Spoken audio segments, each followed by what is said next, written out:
Kita bisa mulai Pak Siswa? Oke. Oke? Pak Muzayin, Pak Komar yang saya hormati, Bapak-Bapak peserta semua, para partisipan, Assalamualaikum warahmatullahi wabarakatuh. Waalaikumsalam warahmatullahi wabarakatuh. Waalaikumsalam warahmatullahi wabarakatuh. Ya, pertama kali syukur alhamdulillah dalam suasana kita di rumah masing-masing, stay at home, kerja, work from home semuanya.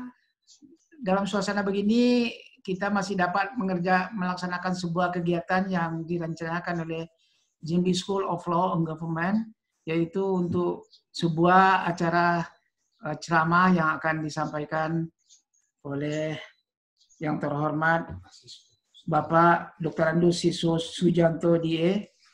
Alhamdulillah Pak Siswo, terima kasih Pak dari Jambi School. Bapak telah dapat memenuhi undangan dan siap untuk menyampaikan sebuah ceramah hari ini Senin 11 Mei tentang pertanggungjawaban keuangan negara atas pelaksanaan Perpu nomor 1 tahun 2020 menurut hukum.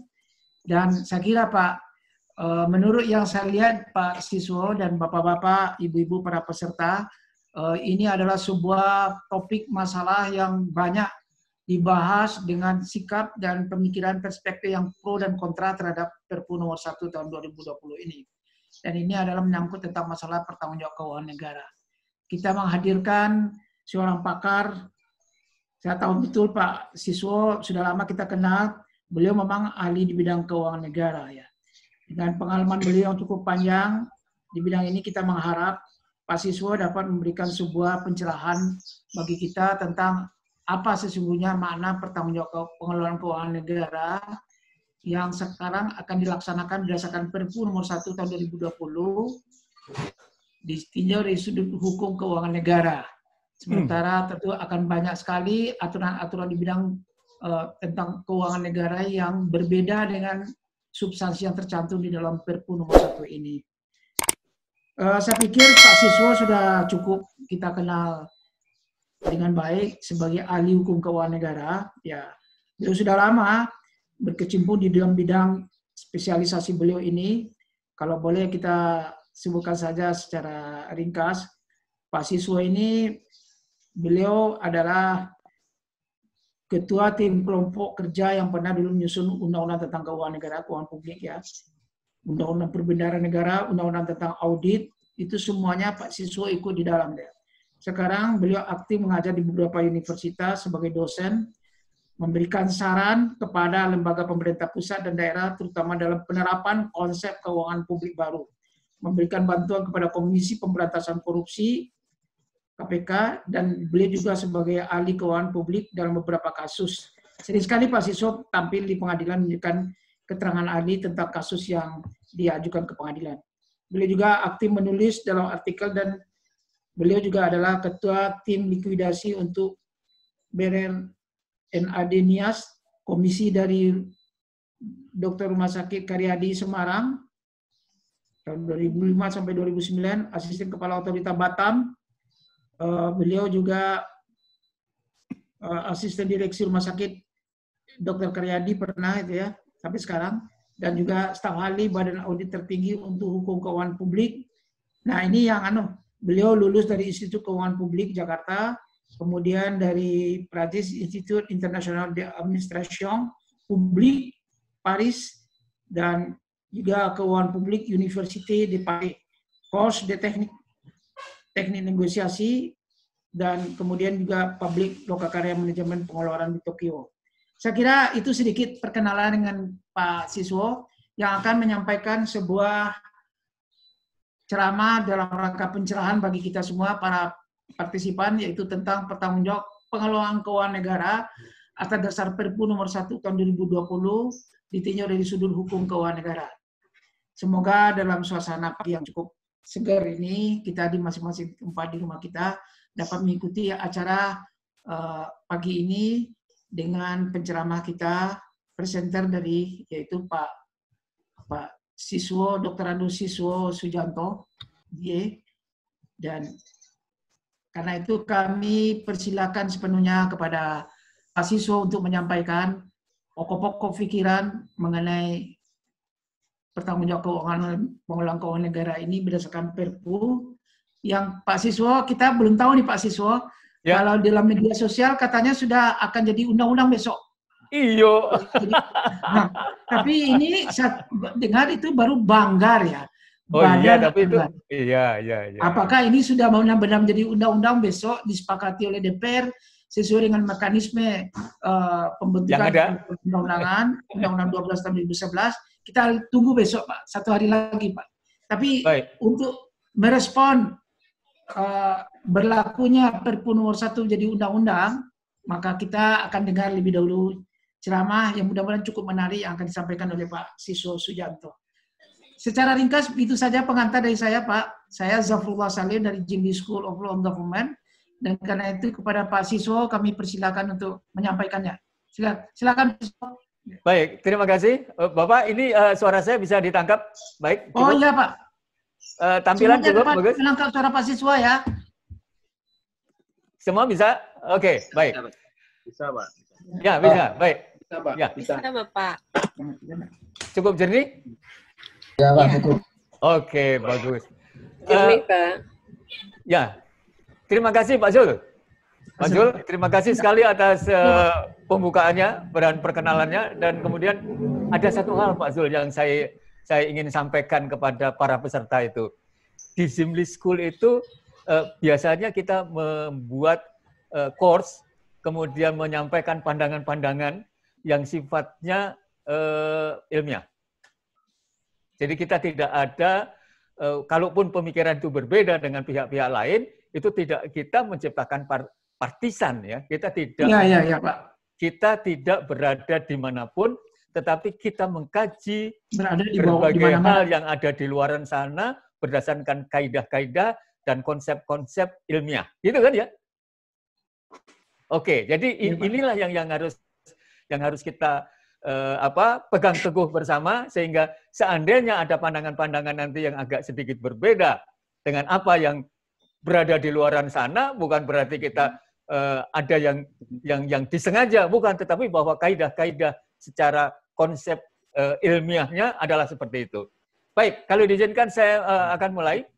Terima kasih Pak Zul sebagai moderator dan tentunya. Maaf Pak, nama saya Zaf Pak. Zaf. Zafrullah, Zaf, bukan Zul, Pak. Zaf. Pak Zul, ya. Baik, mohon izin. Nah, ini sering ketemu kok. Baik, dan sekaligus saya mengucapkan terima kasih pada Jimli School dan para peserta yang bisa hadir dan mengikuti diskusi ini dengan baik. Dan untuk itu saya ucapkan terima kasih sekali lagi. Assalamualaikum warahmatullahi wabarakatuh. Kita bisa memulai. Waalaikumsalam warahmatullahi wabarakatuh. Kita bisa memulai dengan beberapa dengan outline yang ingin saya sampaikan di sini. Tapi ada satu hal Pak Zul. Ini nanti skenario-nya gimana? Boleh kawan-kawan mengajukan pertanyaan ketika saya lagi menyampaikan pandangan atau diskusinya nanti di belakang? Bagaimana? Atau itu dicatat mungkin aja? Lebih baik Bapak sampaikan dulu Pak. Oke, baik. Sampaikan dulu saja Pak Sis. Baik. Terima kasih. Baik. Ya, kita mulai ada outline-nya ini.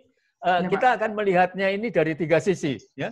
Ada 3 item yang akan kita bahas untuk sampai pada judul tadi.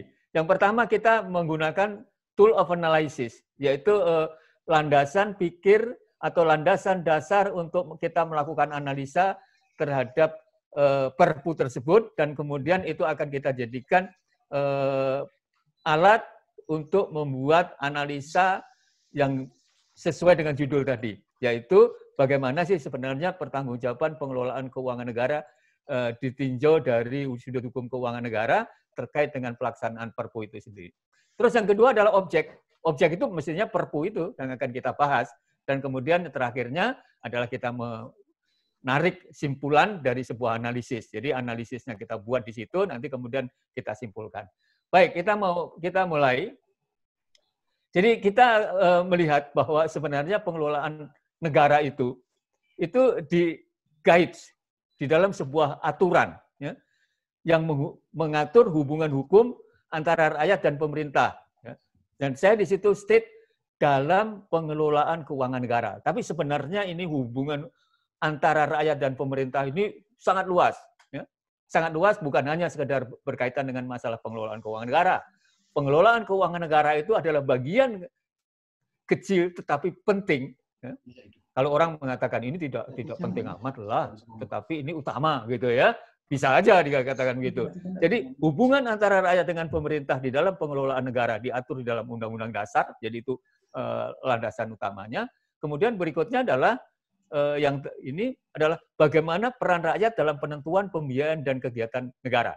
Nah, jadi kita akan cuplik bagaimana Undang-Undang Dasar itu mengatur hubungan hukum antara rakyat dengan pemerintah, dan nanti akan khususnya bagaimana peran rakyat di dalam penentuan dan pembiayaan kegiatan negara. Karena kan di sana nanti ada pernyataannya bagaimana sih pembiayaan yang diinginkan ketika kondisi-kondisinya itu adalah seperti ini. Ya, dalam kondisi darurat seperti ini. Nah, jadi yang perlu saya ungkapkan di sini adalah sebenarnya apa sih kewenangan kepala negara dalam keadaan darurat. Nah, ini kata kunci. Nah, jadi kita langsung masuk di dalam pasal-pasal Undang-Undang Dasar. Yang pertama kita lihat, di sana ada pasal 12. Di sana ada pasal 12, berikutnya ada pasal 22. Nah, jadi dua pasal inilah yang sebenarnya bisa dijadikan tumpuan oleh kepala negara atau presiden di dalam rangka menjelaskan atau mengungkapkan kondisi negara yang tidak biasa tadi. Apa sih kita lihat, ini saya buatkan kecil saja. Pasal 12 itu mengatakan, suara. Ya, halo? Suara sedikit, ini sudah lancar kembali, terima kasih. Bisa dilanjutkan, mohon izin. Nah, pasal 12 itu mengatakan bahwa presiden menyatakan keadaan bahaya dan syarat-syarat dan akibat keadaan bahaya ditetapkan dengan undang-undang. Jadi di sana itu ada persyaratan-persyaratan, ada 3 persyaratan, ada sebuah kebutuhan, ada mendesak, dan lain-lain. Ada 3. Ya. Lantas kemudian berikutnya, pasal 22. Nah, ini penting sekali. Di sana dikatakan, ayat 1, dalam hal kegentingan yang memaksa, Presiden berhak menetapkan peraturan pemerintah sebagai pengganti undang-undang. Mohon izin, Pasis. Ya. Suaranya tadi sempat hilang, ya. Sudah. Mungkin ini ya, apa namanya, lainnya ya. Kemudian peraturan pemerintah itu harus mendapat persetujuan Dewan Perwakilan Rakyat dalam persidangan yang berikut. Jadi 2 hal yang harus kita tengarai di dalam pasal 22 ini adalah dalam hal ihwal kegentingan yang memaksa. Artinya apa? Itu kondisi itu sangat luar biasa. Terdapat sesuatu yang mengancam keadaan negara. Dan pemerintah atau presiden dia harus menjaga. Karena di sana dikatakan the state should not perish. Artinya apa? Bahwa negara itu jangan sampai dia hilang. Maka itu adalah sebuah ancaman pada kondisi seperti itu. Ya, mohon izin Pasis ya. Tadi sempat terputus Pak. Mau bisa pakai mungkin headset agak dekat ya. Enggak. Ini suaranya cukup enggak? Ya, cukup. Tadi sempat terputus Pak ya. Begitu Bapak Oke. Ya. Kalau gitu saya gini aja ya. Baik. Jadi the state should not perish. Itu artinya bahwa pemerintah itu, presiden terutama, harus menghindarkan terjadinya kelumpuhan total yang mengakibatkan negara itu dalam kondisi yang hancur. Maka pada kondisi seperti itu, presiden wajib harus mengambil sebuah langkah yang melanggar undang-undang atau menyimpang dari undang-undang yang ada. Kenapa?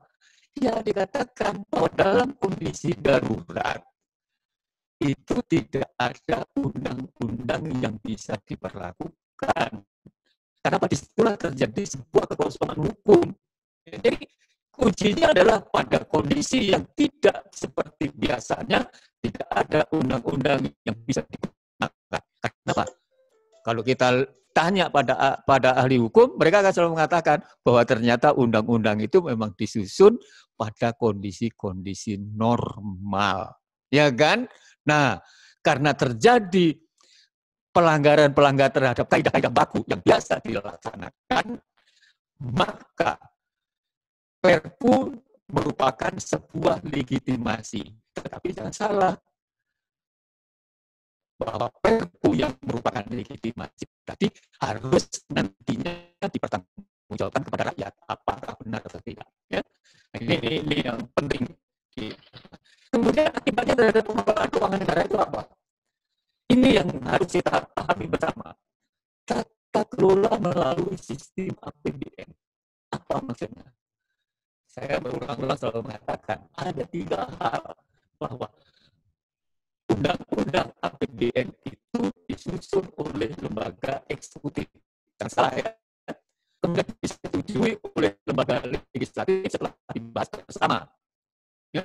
Kemudian yang ketiga dituangkan dalam suatu dokumen dalam bentuk undang-undang. Jadi, saudara perhatikan, kita harus perhatikan semua nomor 2 disetujui oleh lembaga legislatif. Terus, kemudian kita lihat di dalam tata kelola keuangan. Ya, enggak tadi agak tersendat tadi suaranya, Pak. Itu lain itu. Oh, lain. Itu lain itu. Ya, iya. Iya, internet itu. Iya, oh, iya, internet. Iya. Mohon izin, ya? Pak. Maaf, Pak. Oh, enggak apa-apa. Oh, iya. Oke. Baik. Kemudian tata kelola keuangan itu bisa kita lihat dari 2 sisi seperti biasanya, yaitu sisi politis dan sisi administratif. Apa maknanya? Anggaran itu kalau dilihat dari sisi politik, artinya apa sih? Ini yang sering tidak banyak dipahami oleh berbagai pihak. Karena berbagai pihak itu kalau mengatakan anggaran adalah sebuah rencana kerja. Anggaran adalah uang. Dari sisi politis, anggaran itu bukan itu. Agreement between executive and legislative body containing the public expenditure for the coming year and expected revenue which covers the expenditure for the same period of time. Artinya apa? Bahwa anggaran itu adalah kesepakatan antara eksekutif dan legislatif. Mohon izin, Asis ya. Ya. Putus-putus terus kenapa ya? Mohon izin. Tapi ini lainnya ini. Ini lainnya. Bisa diterima sekarang? Sekarang bisa, Pak, tapi nanti begitu Bapak berbicara secara seperti biasanya, tiba-tiba terputus. Atau mungkin saya yang tampilin slide-nya, Pak. Enggak usah, biarin aja. Ini bisa kedengaran bagus? Sudah sih, Pak. Kalau sekarang sih nanti begitu Bapak live tiba-tiba ini suaranya terputus-putus. Nah, ini kedengaran bagus? Nah, sudah Pak. Coba Pak. Lanjutkan. Coba mau izin lanjut ya. Dia harus praktis dia. Baik. Jadi kalau begitu apa sih yang harus kita perhatikan di sini dari caption itu, bahwa anggaran negara itu adalah kesepakatan eksekutif dan legislatif. Ini kata kunci. Kesepakatan eksekutif dan legislatif. Nah, ketika pemerintah itu mendapatkan persetujuan yang telah disepakati oleh lembaga legislatif, jangan salah itu. Karena sebagaimana selalu kita pahami bahwa mengelola keuangan negara itu didasarkan pada sikap saling tidak percaya. Artinya apa?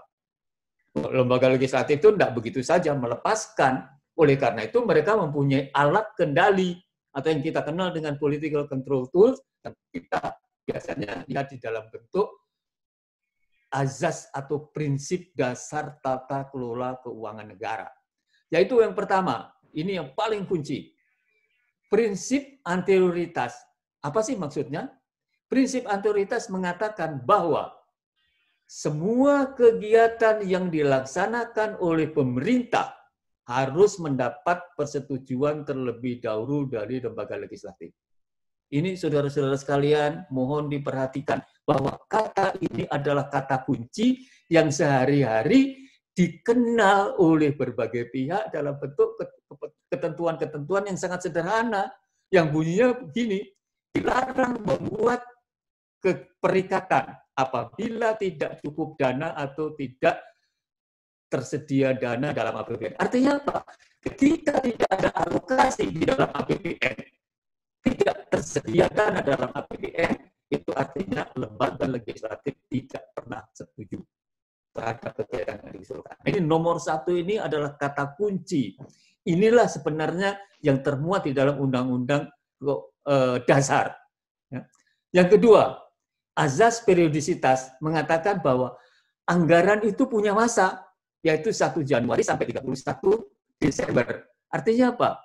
Bahwa semua kegiatan harus dilakukan di dalam periode itu. Nah, bahayanya adalah di luar periode itu, semua kegiatan kecuali yang bersifat khusus, maka dinyatakan ilegal. Yang ketiga adalah spesialitas anggaran.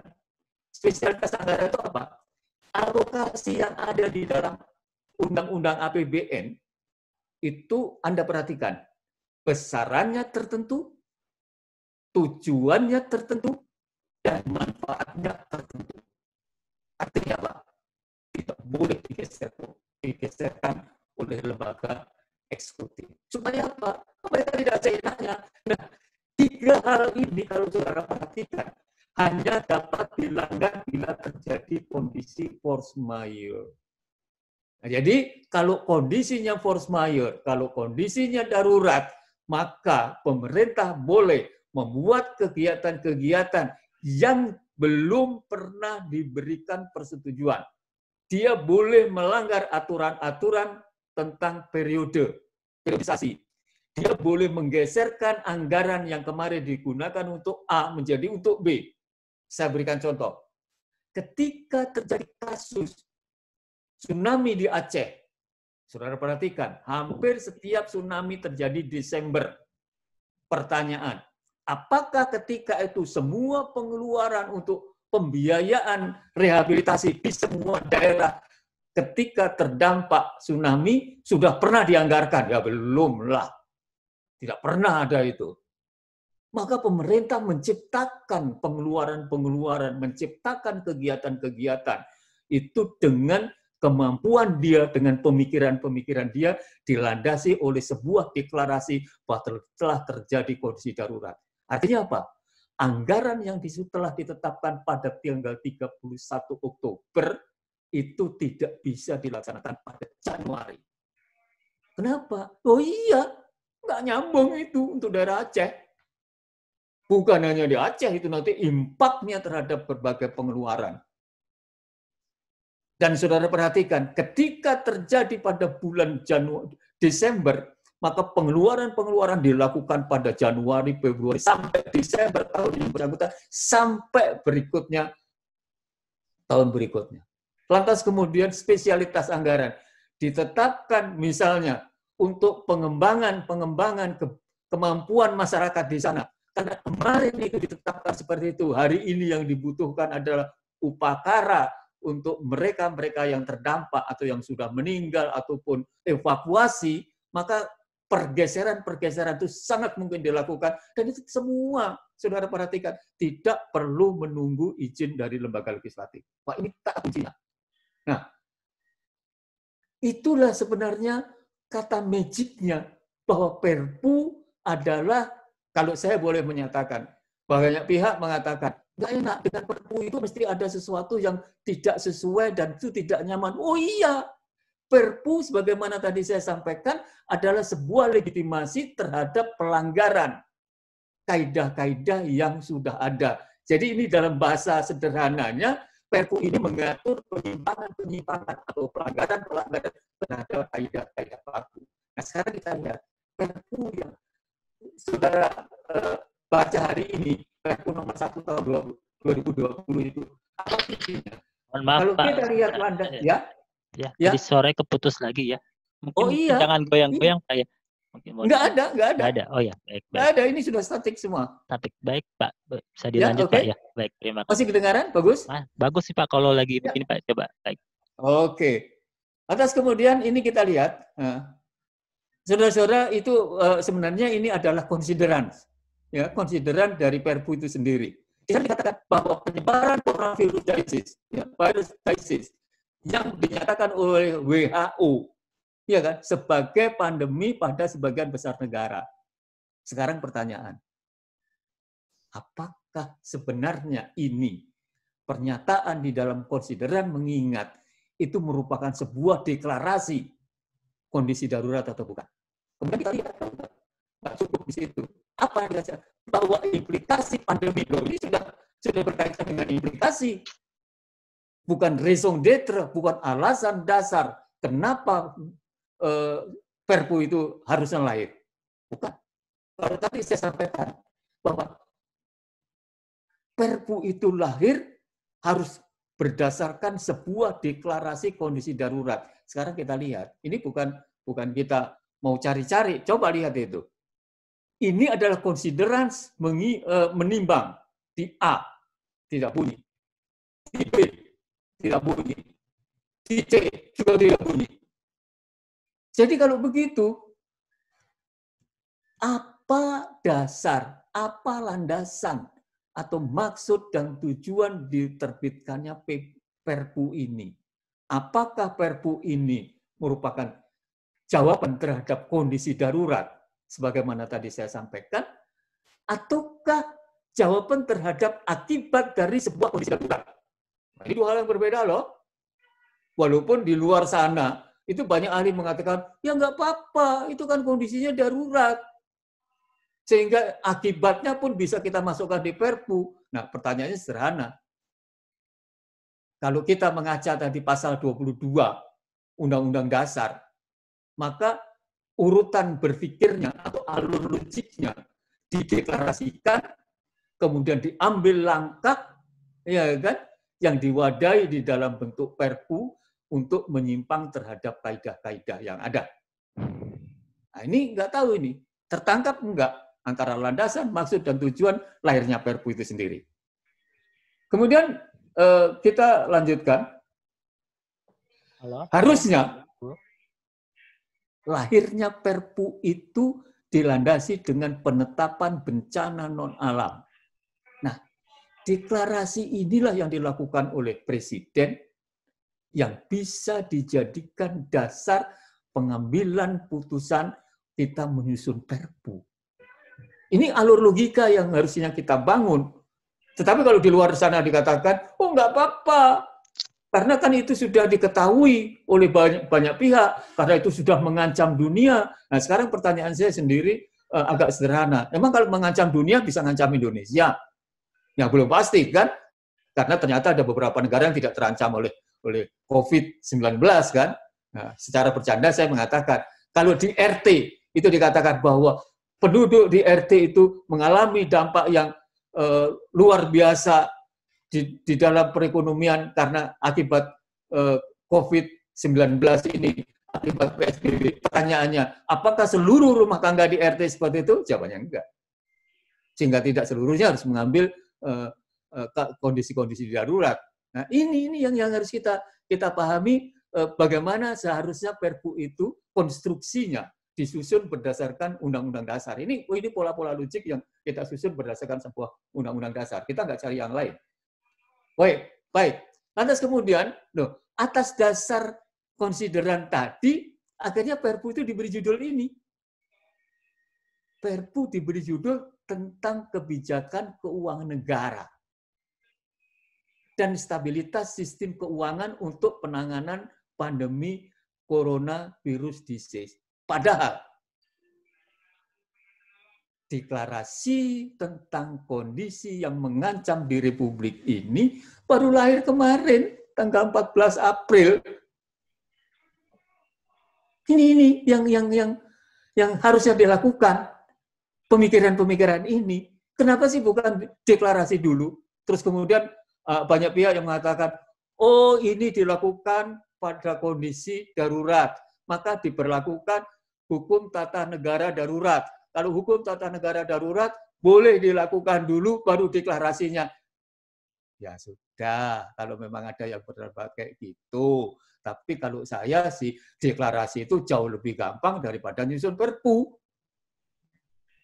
Ya kan? Karena dasar logika di dalam Undang-Undang Dasar itu pasal 22 juga begitu. Dalam ihwal kegentingan memaksa, dia cerita. Akibatnya lahir Perpu. Ini enggak. Maka kalau kemudian para ahli ada yang mengatakan bahwa dalam kondisi yang darurat diberlakukan hukum tata negara darurat, dalam hukum tata negara darurat boleh saja pemerintah melaksanakan dulu baru mendeklarasikan kondisi darurat. Lah, logika saya yang awam tentang hukum tata negara ini, kalau gitu gimana dong? Kapan bisa berlaku hukum tata negara darurat kalau tidak pernah dideklarasikan secara darurat? Oke, itu kita lupakan saja. Ya. Terserah itu pendapat-pendapat berbagai pihak, tapi paling tidak itu sesuatu yang layak kita diskusikan terkait dengan masalah Perpu ini. Jadi ini adalah judul Perpunya, tentang kebijakan keuangan negara. Jadi Perpu ini berbicara tentang penanganan akibat. Penanganan akibat. Jadi bukan sebuah alur yang penyebab. Ya. Nah, karena polanya adalah seperti itu, ini yang terjadi. Saudara perhatikan, di dalam lingkupnya itu, saya ambil nomor 2-nya. Untuk melaksanakan anggaran pendapatan dan belanja negara sebagaimana dimaksud pada ayat 1 tentang APBN, telah ditetapkan Undang-Undang nomor 20 tahun 2010. Perpu itu. Ini adalah Undang-Undang APBN. Jadi Undang-Undang APBN dipermasalahkan. Berikutnya, ini adalah ceritanya bahwa mereka sekarang menghadapi kondisi yang sulit karena coronavirus disease. Sehingga membutuhkan kebijakan. Tapi apa yang dilanggar? Kalau saudara perhatikan di ayat 2 tadi, itu adalah usaha-usaha untuk melanggar kaidah-kaidah yang ada di dalam Undang-Undang APBN. Nah, cara pikir ini yang nanti harus kita dudukkan permasalahannya. Benar nggak Undang-Undang APBN itu bisa kita rubah dengan Perpu? Ya kan? Apakah Undang-Undang APBN itu yang bisa kita rubah dengan Perpu? Kemudian berikutnya, nomor 4 adalah kebijakan keuangan negara. Ya. Di sana dikatakan, kebijakan keuangan negara sebagaimana dimaksud pada ayat 6 meliputi kebijakan pendapatan negara. Saudara perhatikan, kebijakan pendapatan negara, kebijakan di bidang perpajakan, di bidang belanja negara, termasuk kebijakan di bidang keuangan daerah dan kebijakan pembiayaan. Ternyata itu dilimit bahwa yang dimaksud dengan kebijakan keuangan negara itu hanya itu. Hanya itu. Terus, kebijakan stabilitas dalam sistem keuangan sebagaimana dimaksud pada ayat 3 meliputi kebijakan untuk penanganan permasalahan lembaga keuangan yang membahayakan perekonomian nasional dan atau stabilitas sistem keuangan. Nggak berbicara apapun tentang moneter. Tetapi kemudian nanti di bawahnya itu ada penanganan masalah moneter. Nah, ini kalau kita perhatikan, ini materi saudara-saudara yang harus kita lihat. Ya. Ini harus kita kembangkan. Ya. Yang harus kita kembangkan. Nah, kemudian kita lihat pertanggungjawaban pengelolaan keuangan negara. Kita agak kembangkan ini. Apa sih langkah yang ditempuh untuk melegitimasi penyimpangan-penyimpangan terhadap kaidah baku ataupun aturan yang ada karena adanya situasi yang memaksa? Ini adalah Perpu. Dari tadi saya state bahwa Perpu adalah sebuah langkah ya, yang ditempuh untuk melegitimasi penyimpangan-penyimpangan terhadap kaidah baku. Ya, kaidah baku. Ataupun aturan yang ada karena adanya situasi yang memaksa. Ini adalah kata kunci Perpu. Ini boleh dicek kemanapun. Ya. Jadi seharusnya mengatur berbagai pelanggaran terhadap aturan yang dulu. Jadi harusnya Perpu itu mengatur pelanggaran terhadap kaidah-kaidah yang telah disusun secara baku di dalam undang-undang yang bersifat pengaturan. Saudara perhatikan, loh, undang-undang APBN itu bukan undang-undang yang mengatur, loh. Ini yang sering kita salah paham. Kalau kita perhatikan pernyataan-pernyataan berbagai pihak, termasuk beliau-beliau di lembaga eksekutif ataupun lembaga-lembaga legislatif, beliau selalu mengatakan, undang-undang APBN itu undang-undang. Tapi beliau lupa bahwa di dalam teori atau konsep perundang-undangan, nggak tahu kalau yang berlaku di Republik ini, undang-undang itu ternyata ada 2 jenisnya. Yang pertama adalah yang disebut dengan ad conditionem. Apa artinya ad conditionem? Ad conditionem itu adalah penetapan. Jadi undang-undang yang hanya berisi penetapan. Dia tidak pernah mengatur. Coba saudara perhatikan. Apa sih yang isinya di dalam undang-undang APBN itu? Ada 4 hal.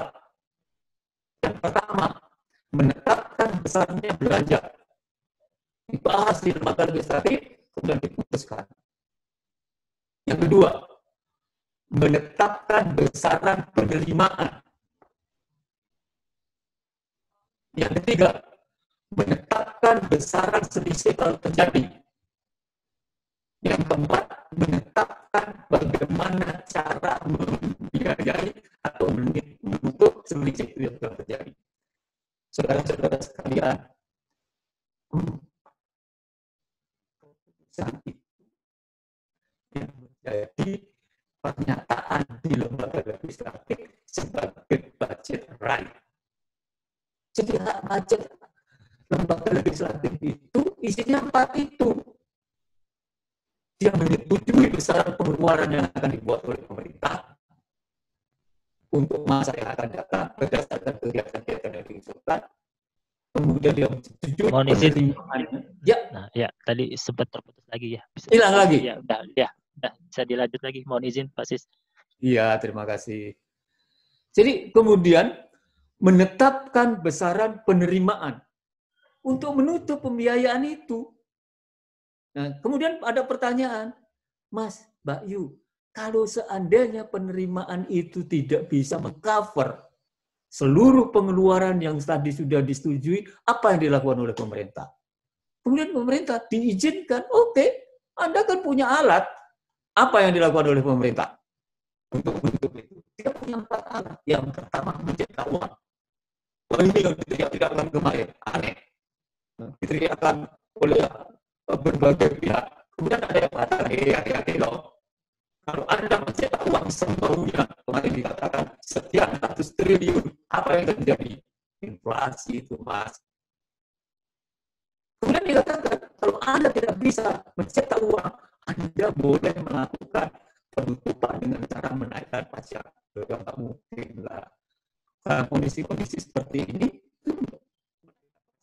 semudah itu. Nah, tidak semudah itu. Dan tidak bisa para anggota dewan justru mengusulkan terjadinya pemungutan pajak pada kondisi-kondisi seperti ini. Kenapa? Jangan salah loh. Lembaga legislatif itu adanya itu ketika terjadi Bill of Rights yang mengatakan no taxation without representation. Jadi ketika mereka tidak mempunyai perwakilan, dia mogok tidak mau bayar pajak. Ketika mereka punya perwakilan, maka masalah perpajakan itu menjadi kata kunci. Nah, nggak tahu kalau di Republik kemudian naikkan pajak justru diinisiasi oleh lembaga legislatif, saya nggak tahu. Nah, yang keempat, kalau tidak boleh itu, yang ketiga, kalau itu tidak boleh, ya kemudian mereka mengatakan, ya saya harus ngutang dong, saya harus ngutang. Jadi yang dilakukan oleh pemerintah kalau tidak bisa cetak uang, tidak bisa naikkan pajak, dia kemudian cetak uang. Nah, dia melakukan pinjaman. Apa yang terjadi? Pinjaman itu kalau dilakukan dalam negeri, kemudian orang bertanya, dalam kondisi seperti ini, siapa yang punya duit? Oh, belum tentu, bisa saja. Kalau tidak, dia utang luar negeri. Loh, kan aneh kalau hari ini bahwa para yang terhormat di sana kemudian mengkritik pemerintah atau berbagai pihak itu mengkritik pemerintah. Pemerintah itu tukang ngutang. Loh, coba perhatikan. Apakah hari ini pemerintah itu punya duit? Lihat dalam sebuah siklus. Anggaran negara itu di awal-awal penerimaannya itu rendah. Saudara cek itu, hari ini mungkin pajak itu baru menerima 15%. Nah iyalah, pajak itu nanti kan akan dideklarasikan 31 Maret. Dan nanti dia akan steep. Ya, akan tajam peningkatannya. Sementara pengeluaran pemerintah itu sangat landai, sehingga di situ terjadi mismatch dalam kondisi biasa. Hari ini luar biasa. Maka cara menutupnya adalah paling mudah dengan pinjam. Kita bisa mengaca pada berbagai kejadian tentang masalah pinjaman negara ini. Bukan hari ini.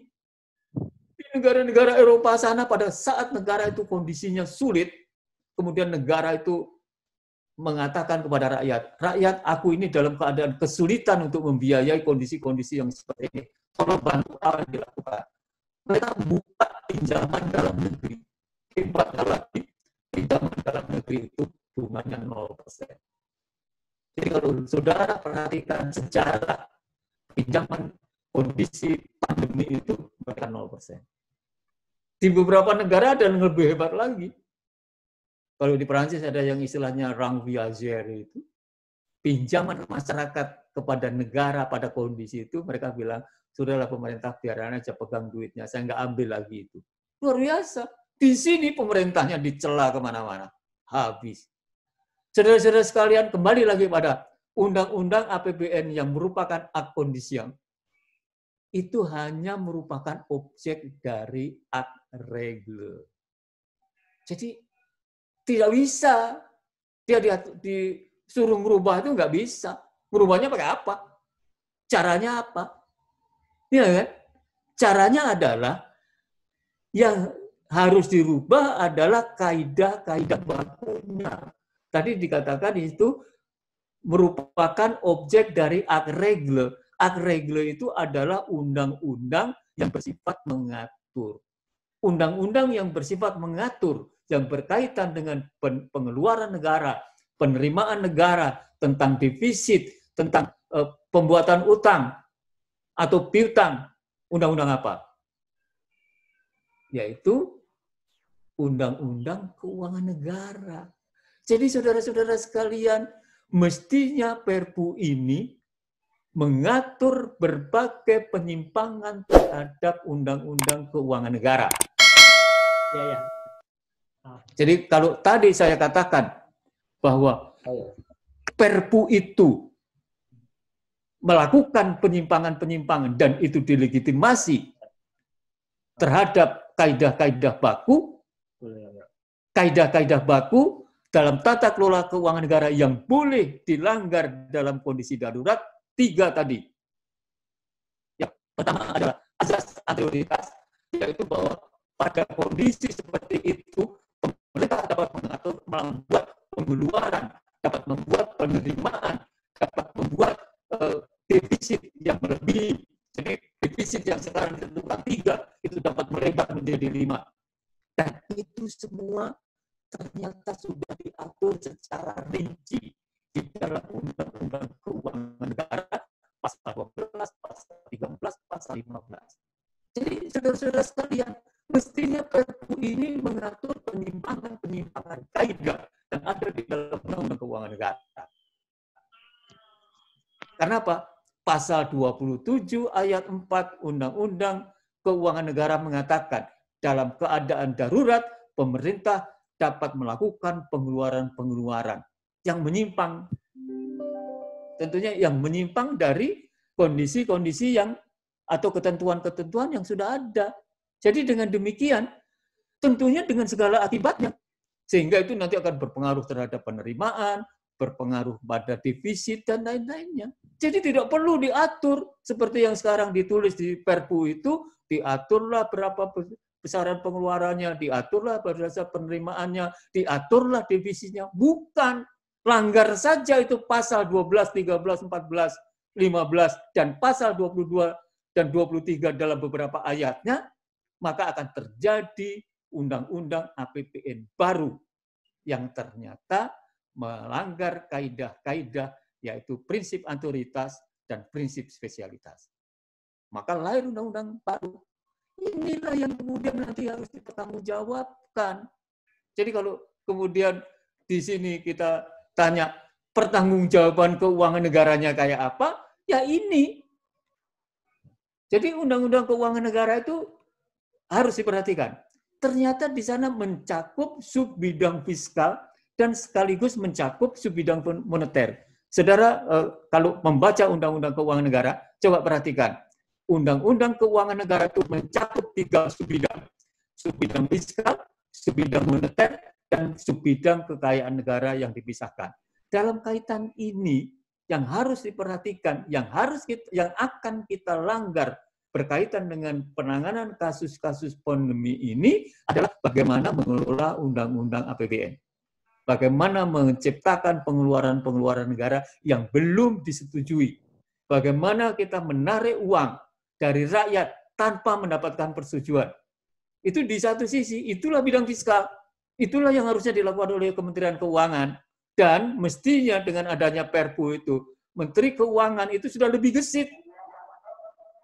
Menteri Keuangan itu sudah lebih gesit membuat pengeluaran-pengeluaran terkait dengan kegiatan-kegiatan dalam rangka pandemi ini. Ya? Dalam rangka pandemi ini. Tapi yang terjadi apa? Kalau boleh saya sampaikan, jangan-jangan di Kementerian Keuangan sendiri gampang. Karena apa? Berbagai pihak akan melaksanakan kegiatan-kegiatan itu seperti biasanya. Artinya apa? Didasarkan pada kaidah-kaidah baku. Ibu, Bapak, Mas, Mbak Yu, itu nggak nyambung. Harusnya ketika Perpu itu lahir, kemudian Menteri Keuangan membuat patokan-patokan, laksanakan ini. Dan pelaksanaan itu melanggar kaidah. Tidak usah takut, tidak nunggu dari lembaga legislatif. Kan tadi dikatakan, pemerintah dapat melaksanakan langkah-langkah pengeluaran negara, penerimaan negara tanpa harus menunggu persetujuan. Bisa melebarkan defisit tanpa menunggu persetujuan. Boleh meminjam tanpa menunggu persetujuan. Kan itu makna. Mohon izin Pak Sis. Ya. Halo. Ya mungkin ini mikrofon, coba mikrofon Bapak dilepas. Tidak mau mikrofon Bapak sensitif, jadi suaranya putus-putus Pak ya.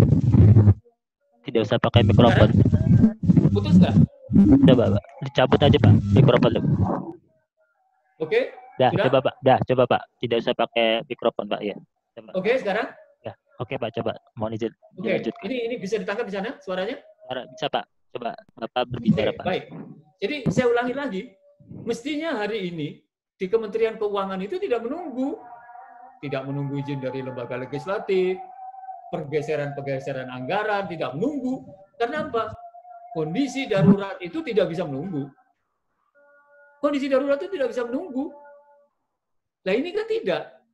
Saya nggak tahu apa yang dilakukan di Kementerian Keuangan. Jangan-jangan pergeseran anggaran, pengeluaran, dan lain-lainnya itu sedang umek, mereka sedang membicarakan, dan mereka mengelola dengan cara seperti biasanya.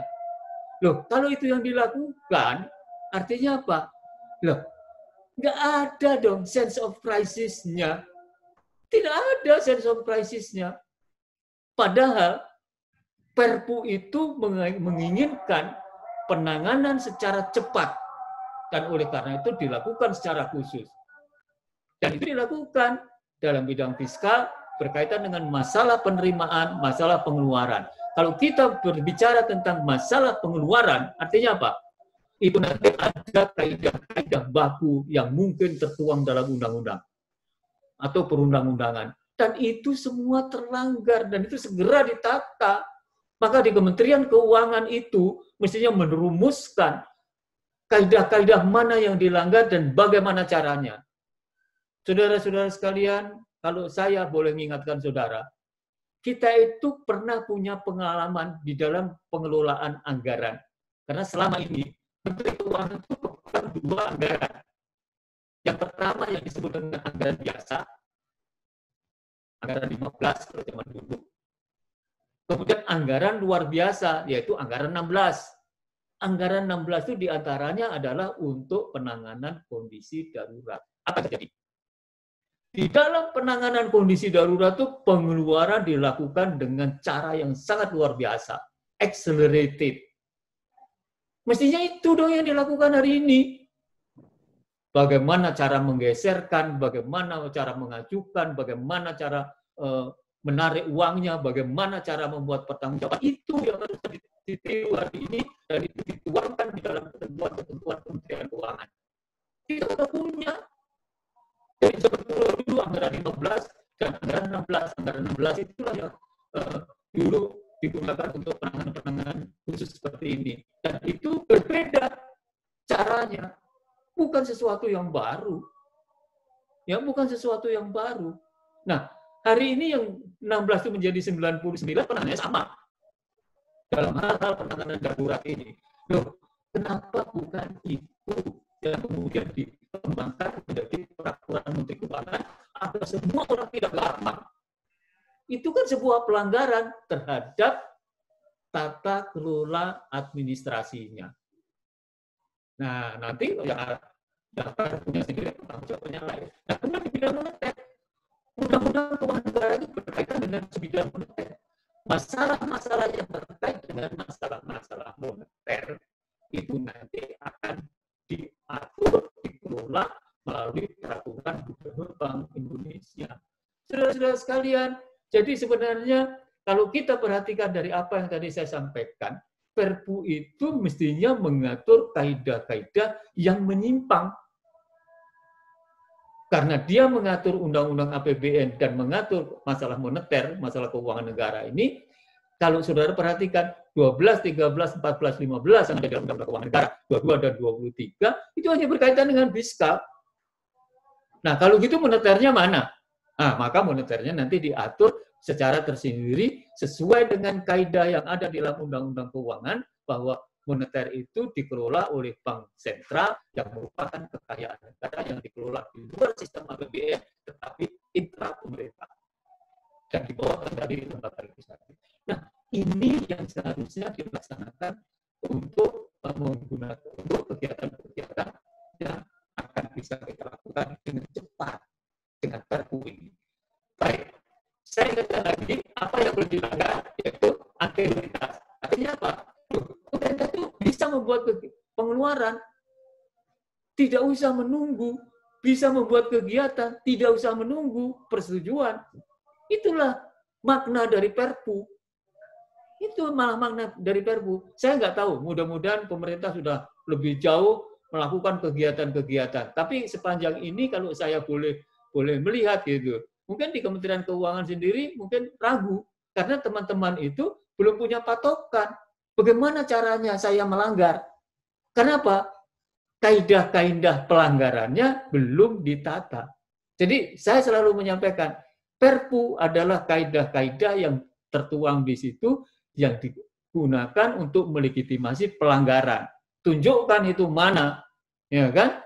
Kemudian azas periodisitas, azas spesialitas itu terlanggar. Ya, ini tadi yang saya sampaikan. Kemudian berikutnya, pertanggungjawabannya kayak apa?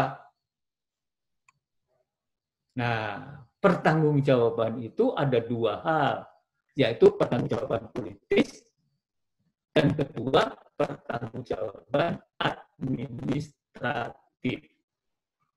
Pertanggungjawaban politis itu apa? Pertanggungjawaban politis itu pertama terkait dengan Perpu.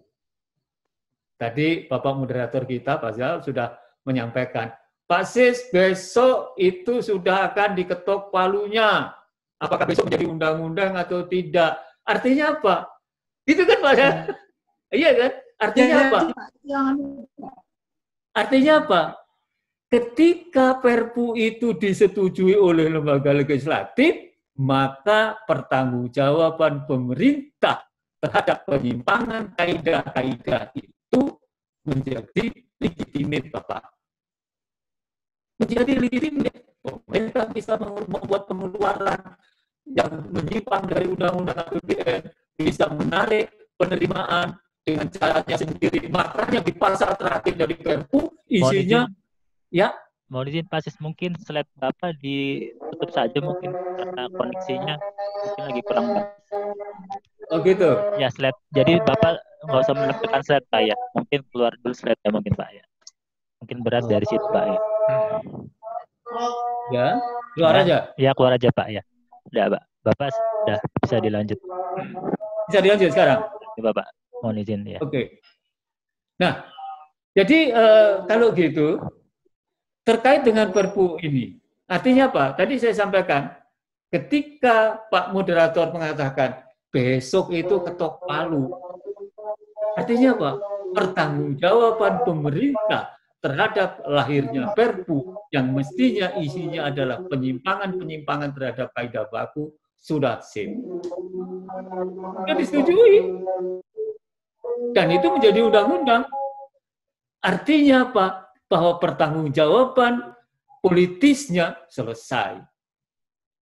Ya kan? Pertanggungjawaban politisnya selesai.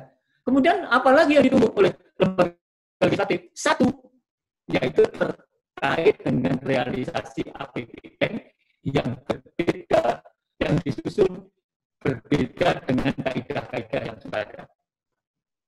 Jadi ada dua hal. Jadi terkait waktu itu sendiri. Yang kedua nanti terkait dengan pertanggungjawaban realisasi APBN. Pertanggungjawaban realisasi APBN dilakukan biasa. Nah, berikutnya adalah terkait realisasi APBN. Ini administrasinya.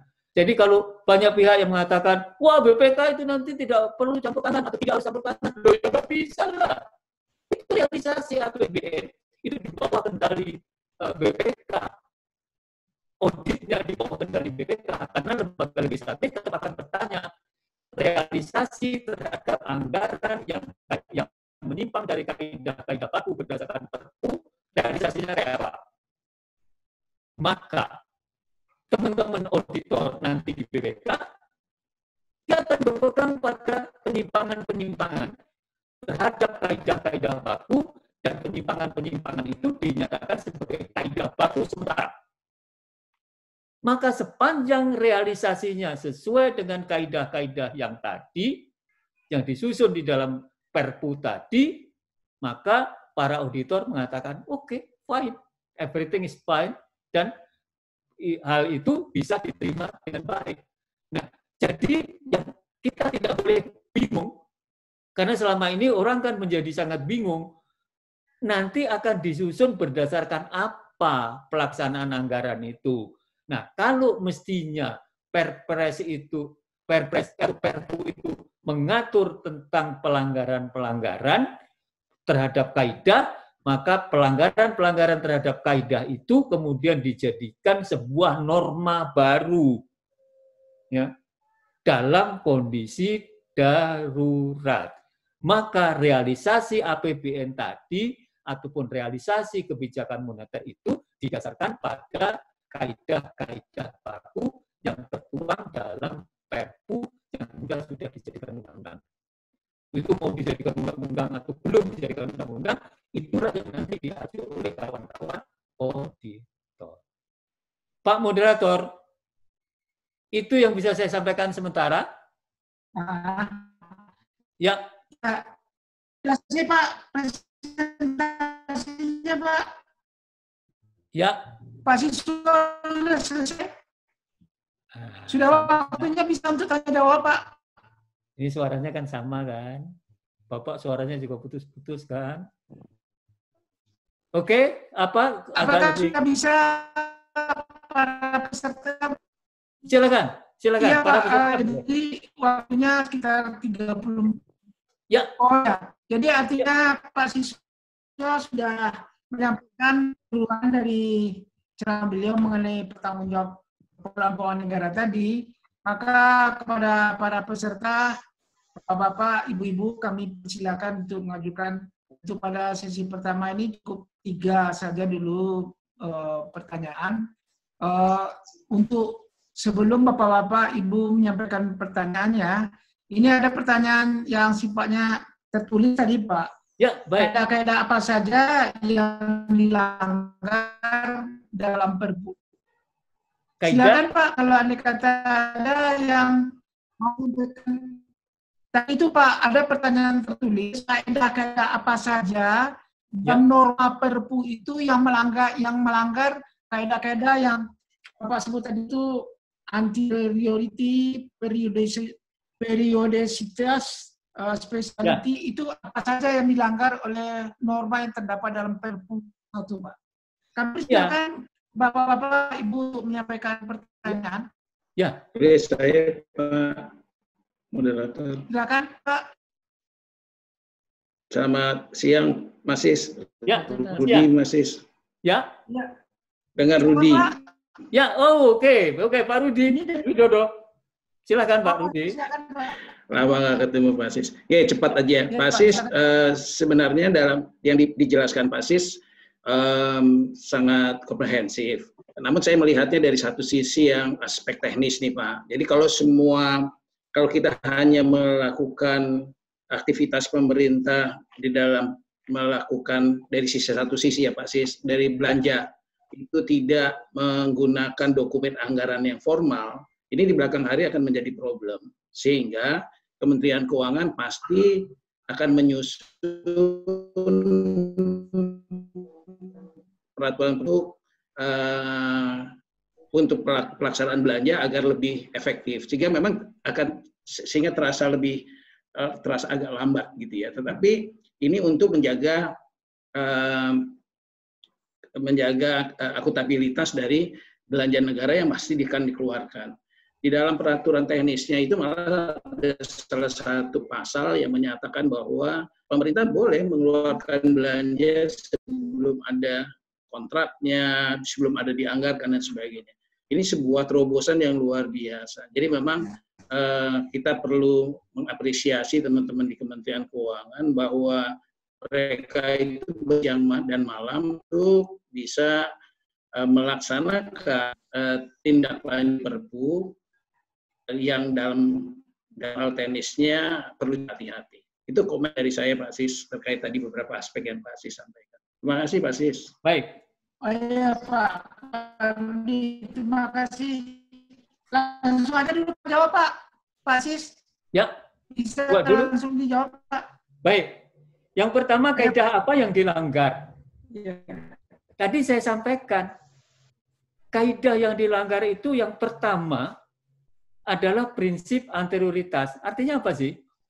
Tadi saya sampaikan di sana, semua kegiatan yang dilakukan oleh pemerintah harus mendapat persetujuan terlebih dahulu dari lembaga legislatif. Artinya apa sih? Di sana kata kuncinya bahwa pemerintah harus mengajukan dalam bentuk dokumen dan diajukan ke DPR. Oleh DPR diberikan alokasi anggaran, dituangkan dalam sebuah dokumen, dan itulah yang kemudian kita ketok palunya sebagai alokasi anggaran. Nah, ketika sekarang ini, itu nggak boleh ditunggu. Karena kapan lembaga legislatif itu akan bersidang? Belum tahu. Oleh karena itu, pemerintah dapat melakukan pengeluaran itu dan nanti dipertanggungjawabkan. Ini adalah sebuah pelanggaran. Kalau saudara perhatikan, itu tertuang di dalam Undang-Undang Keuangan Negara. Pasal 12, 13, 14, 15 itu Anda boleh cek. Yang dikatakan bahwa pemerintah harus melakukan rencana kerja dan anggaran dan disampaikan di dalam bentuk dokumen dan kemudian disampaikan kepada lembaga legislatif. Dan kemudian lembaga legislatif akan menyetujui selama-lamanya kapan. Nah ini yang dilanggar. Jadi kalau tadi saya sampaikan pelanggaran dalam bentuk anterioritas adalah ini persetujuan lembaga legislatif. Karena persetujuan lembaga legislatif ini memang tidak mungkin dilakukan karena untuk kecepatan. Kemudian periodisitas. Ini kebetulan bulan Februari, Maret, April, Mei. April, Mei. Jadi pelanggaran terhadap itu belum kelihatan. Tetapi yang jelas di sana ada pelanggaran terhadap azas spesialitas. Itu mengatakan yang tadi saya sampaikan. Anggaran itu besarannya tertentu jumlahnya. Tujuannya tertentu, manfaatnya tertentu. Dalam kondisi seperti ini, saudara perhatikan, apa yang dilakukan? Berbagai anggaran yang telah diketok palunya, itu kemudian digeserkan untuk kepentingan tertentu pemerintah dalam rangka menghadapi pandemi. Loh, ini sebuah pelanggaran. Nah, ada yang lucu di dalam sebuah diskusi, waktu itu mengatakan, tidak ada itu pelanggaran. Karena toh nantinya DPR itu bisa mendapatkan, akan bisa memberikan persetujuan terhadap pengeluaran itu. Saudara-saudara sekalian, pernyataan itu sebenarnya tidak benar. Kenapa? Kalau hari ini dilakukan, itu adalah sebuah pelanggaran. Karena apa? Hari ini mereka melanggar tidak minta persetujuan lebih dulu, pengeluaran dilaksanakan. Tidak minta persetujuan lebih dulu, penerimaan dipungut. Nah, kemudian menggeserkan anggaran dari sebuah kementerian ke kementerian lain, menggeserkan dari sebuah organisasi ke organisasi lain, atau dari fungsi ke fungsi lain. Ini sebuah pelanggaran, dan itu semua diatur di dalam Undang-Undang Keuangan Negara, bukan diatur di sana. Nah, kemudian berikutnya mengenai pertanyaannya Pak Rudi Widodo, aspek teknis aktivitas pemerintah. Loh iyalah. Karena itu kata kunci. Pemerintah kan tidak boleh membuat pengeluaran seenaknya. Oleh karena itu semestinya begitu Perpu dilakukan, pemerintah itu bersegera melakukan. Mereka langsung membuat dokumen-dokumen pergeseran-pergeseran, membuat dokumen-dokumen kegiatan, menyesuaikan postur, menyesuaikan pengeluaran, menyesuaikan penerimaan, menggeser dari satu titik ke titik. Sekarang mana sekarang? Seperti yang Anda katakan, oh kita takut, kita tidak bisa menggeser. Loh, kenapa nggak bisa menggeser? Tadi saya sampaikan, Perpu itu adalah sebuah legitimasi terhadap langkah-langkah yang seharusnya dilakukan. Terhadap penyimpangan-penyimpangan yang dilegitimasi. Nah sekarang pertanyaannya, inilah yang kemudian harusnya dibuat operasionalisasi. Maka ini dibuatkan pelanggaran itu kayak apa? Bagaimana cara mencatat dokumen, bagaimana cara menggeserkan. Nah ini enggak. Bagaimana menyusun anggaran, menggeserkan anggaran, menyusun dokumennya, masih pakai kaidah yang ada di dalam Undang-Undang Keuangan, yang ada dalam permen yang tiap hari dilakukan. Ya itu sense crisis-nya nggak ada. Kalau gitu buat apa dong dibuatkan Perpu? Dengan alasan, oh kami nggak bisa, Pak, ini nanti akan menjadi masalah. Loh iya dong. Karena apa? Semua orang berpikir bahwa menyusun perubahan itu menggunakan kaidah-kaidah baku. Ya nggak bisa. Kalau gitu buat apa ada Perpres? Tadi kan saya sampaikan, begitu Perpres lahir, maka terjadi sebuah penyimpangan terhadap kaidah, Perpres merupakan legitimasi terhadap penyimpangan, maka operasionalisasikan, dikeluarkan itu dalam bentuk peraturan-peraturan Menteri Keuangan. Mana sekarang? Masih maju mundur kan? Karena apa? Teman-teman di sana ragu kaidah apa yang kita pakai. Ya kan? Kalau begitu caranya, seperti yang tadi saya sampaikan, sense of crisis-nya pasti nggak ada. Nah, kemudian kalau Anda tadi mengatakan, wah sekarang dibuat terobosan, boleh membuat pengeluaran tanpa kontrak. Wah itu ngaco itu. Ngaco itu. Bagaimana pengeluaran bisa dilakukan tanpa kontrak? Karena yang diakselerasi bukan di pengeluarannya, tapi yang diakselerasi adalah di dalam penyusunan kegiatannya. Pengeluarannya normal dong. Cuman kalau tadi dikatakan bahwa kontrak itu yang mestinya harus 45 hari, dijadikan 18 hari. Kalau tidak bisa, tunjuk langsung. Kalau saudara perhatikan, ingat di Aceh. Di Aceh ketika kantor keuangan itu tidak bisa beroperasi, dan kemudian saya katakan, enggak itu harus dibangun sekarang. Tidak bisa Pak, karena berdasarkan kepres, kita harus melakukan kontrak, dan kita harus tender, dan lain-lainnya. Tender membutuhkan sekian. Saya bilang, emang Anda bisa tender? Hari ini Anda untuk mengumpulkan, apalagi 5 orang, 3 orang aja nggak bisa, bahkan jangan-jangan 1 orang saja nggak bisa. Maka oleh karena itu, tidak perlu kita melakukan itu. Inilah sense of crisis. Jadi, alur pengelolaan keuangan dalam bentuk administratif harus tetap jalan normal. Jadi jangan dipersepsikan pengeluaran tanpa kontrak lebih dahulu ada sebuah terobosan. Mari itu kita tunggu. Karena itu nanti ujung-ujungnya adalah pindah tidur itu nanti. Membuat pengeluaran tanpa kontrak. Coba perhatikan. Pengeluaran negara itu harus didasarkan pada sebuah perikatan. Tidak ada yang tidak pakai perikatan. Tidak boleh itu. Ya? Jadi kalau tadi dinyatakan sebuah terobosan, maka terobosan itu adalah sebuah kejadian yang sangat luar biasa dan itu keliru. Mohon izin saya. Baik Pak Moderator. Oke, mesti perlu saya klarifikasi sedikit ya. Pak Sis. Jadi artinya proses dari lelang dan sebagainya itu di belakang. Artinya karena sense of crisis-nya itu penunjukan didahulukan, sedangkan administrasinya itu tetap harus dipenuhi. Gitu. Oh nggak bisa. Saya bilang tadi administrasi itu di-accelerated. Jadi kalau Anda kontrak 45 hari tidak bisa, 18 hari tidak bisa, kontrak tidak bisa. Tapi perikatan harus dibuat. Baru, kenapa? Ingat, alur pengeluaran negara itu terdiri dari otorisasi parlemen, otorisasi presiden, otorisasi menteri, kemudian baru dioperasikan. baru dioperasikan. Operasi itu ada suatu perintah yang jelas. Perintah yang jelas itu kemudian dibuatkan sebuah perikatan, dan perikatan itu mengakibatkan terjadinya tagihan, dan atas tagihan itu kemudian dibayar. Jadi kalau tidak ada perikatan dibayar, tolong catat, nanti kita tunggu di masa yang akan datang. Karena teman-teman BPK nanti akan melihat itu. Karena itu tidak boleh. Itu pelanggaran itu.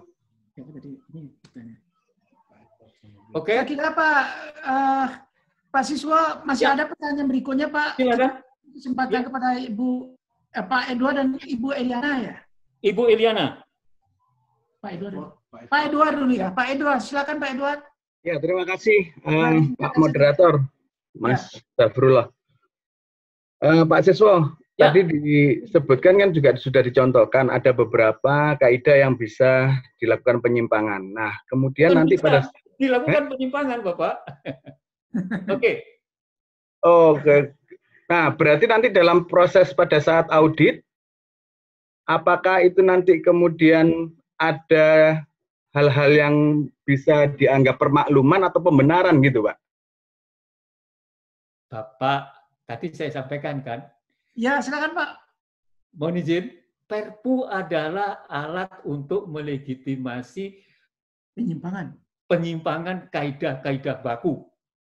Artinya apa? Maka Perpu yang ada nanti dijadikan patokan untuk audit ketika terjadi penyimpangan. Ya, betul. Maka nggak usah takut. Nggak usah takut. Karena apa?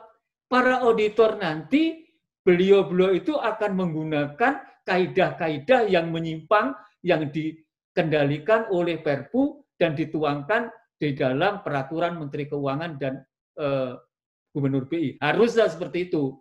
Nah, sehingga para auditor itu tidak lagi menggunakan kaidah-kaidah bakunya yang normal. Contoh misalnya, ketika terjadi kasus di Aceh, terjadi kasus di Banten, terjadi kasus di Palu, maka kaidah-kaidah baku yang dijadikan dasar audit adalah ketika terjadi kondisi darurat. Jadi tidak boleh teman-teman di BPK kemudian menggunakan rule yang ada, yang selama ini digunakan. Gitu, Pak Edward? Ya, Pak. Untuk APBD sama juga perlakuannya? Bapak, daerah itu adalah miniatur negara. Hubungan eksekutif dan legislatif daerah itulah yang menimbulkan keuangan daerah. Sama dong. Ketika mereka nanti dideklarasikan keadaannya darurat, kemudian mereka juga mengikuti pemerintah pusat, maka deklarasi itu kemudian mereka akan mengatur, mereka akan menyusun pelanggaran-pelanggaran apa yang mereka lakukan diwadahi. Jadi pelanggaran ini adalah pelanggaran yang bersifat legitimate. Dan itu nanti akan dijadikan patokan apa saja, patokan pelaksanaan kegiatan, patokan audit. Jadi kalau tadi yang dikatakan oleh Pak Rudi, kita tidak bisa melakukan pelelangan, ya pastilah. Di Aceh ketika itu siapa? Kita cari 5 orang, 5 penyedia dana, penyedia barang. Nggak bisa, dapat 3 aja nggak mungkin, dapatnya 1, tunjuk langsung. Kalau nggak bisa, swakelola. Nah, jadi ini pelanggaran-pelanggaran ini yang kemudian kita jadikan patokan, tapi bahwa kontraknya, polanya, aturannya jelas. Bahwa ketika kita nanti tunjuk langsung, itu akan kita lakukan. Maka harganya harus begini, polanya harus begini, negosiasinya harus begini. Kita tuangkan di dalam kontrak, sign. Atas dasar kontrak itu laksanakan, keluarkan. 1 hari itu, bagaimana kita harus membuat pengeluaran dulu? Ya, baik Pak Siswa. Ya. Masih ada pertanyaan berikutnya, Pak. Ya, Bu Eliana. Betul nih, Pak. Ibu Eliana Novita, Pak. Ya. Silakan Ibu Eli. Ya, makasih. Assalamualaikum warahmatullahi wabarakatuh. Waalaikumsalam. Selamat siang, Pak Siswo. Saya dari Padang, Pak. Ya. Ya, menarik tadi uraian dari Pak Siswo. Tapi saya mungkin agak sedikit melihat dari sisi yang agak berbeda, yaitu dari sistem stabilisasi sistem keuangan, Pak. Oke. Karena di dalam Perpu ini saya lihat kalau tadi Pak Siswo mengatakan bahwa Perpu ini menjadi alat untuk bisa melanggar berbagai aturan yang sudah ditetapkan. Kan begitu kira-kira yang saya tangkap. Betul. Nah, saya lihat misalnya bahwa di dalam pasal 22 itu ada dimungkinkan pemerintah itu dapat menyelenggarakan di luar penjaminan simpanan, artinya di luar dari LPS. Nah, ini kan sesuatu hal yang menurut saya perlu ada aturan ataupun mekanisme atau tools-nya seperti apa. Karena bagaimanapun juga pada akhirnya ini adalah di luar dari LPS. Nah, kan kita sudah kembali dari rezim blanket garanti, kita tidak lagi blanket garanti. Nah, apakah nanti kita akan kembali ke sana?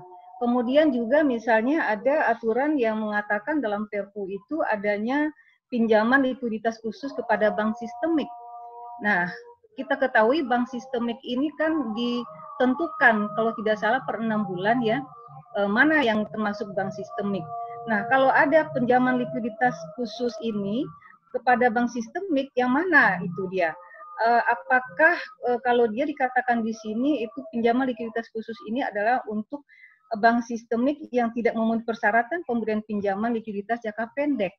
Nah, kalau kita lihat yang pinjaman likuiditas jangka pendek itu kan bank yang illiquid, tidak liquid, tapi masih solvent. Dan memiliki agunan berkualitas tinggi. Nah, yang mana? Jadi kita lihat di sini banyak seperti yang Bapak katakan tadi memang harus segera ditetapkan oleh Kementerian Keuangan peraturan-peraturan ya, turunan dari Perpu ini yang nanti akan menjadi undang-undang kalau memang akan disahkan. Karena begitu kompleks yang akan dilanggar, begitu banyak aturan yang sudah ada yang akan dilanggar. Nah, yang saya khawatirkan kita kembali menjadi tidak stabil. Sedangkan judul Perpu itu sendiri kan pada akhirnya adalah stabilitas sistem keuangan.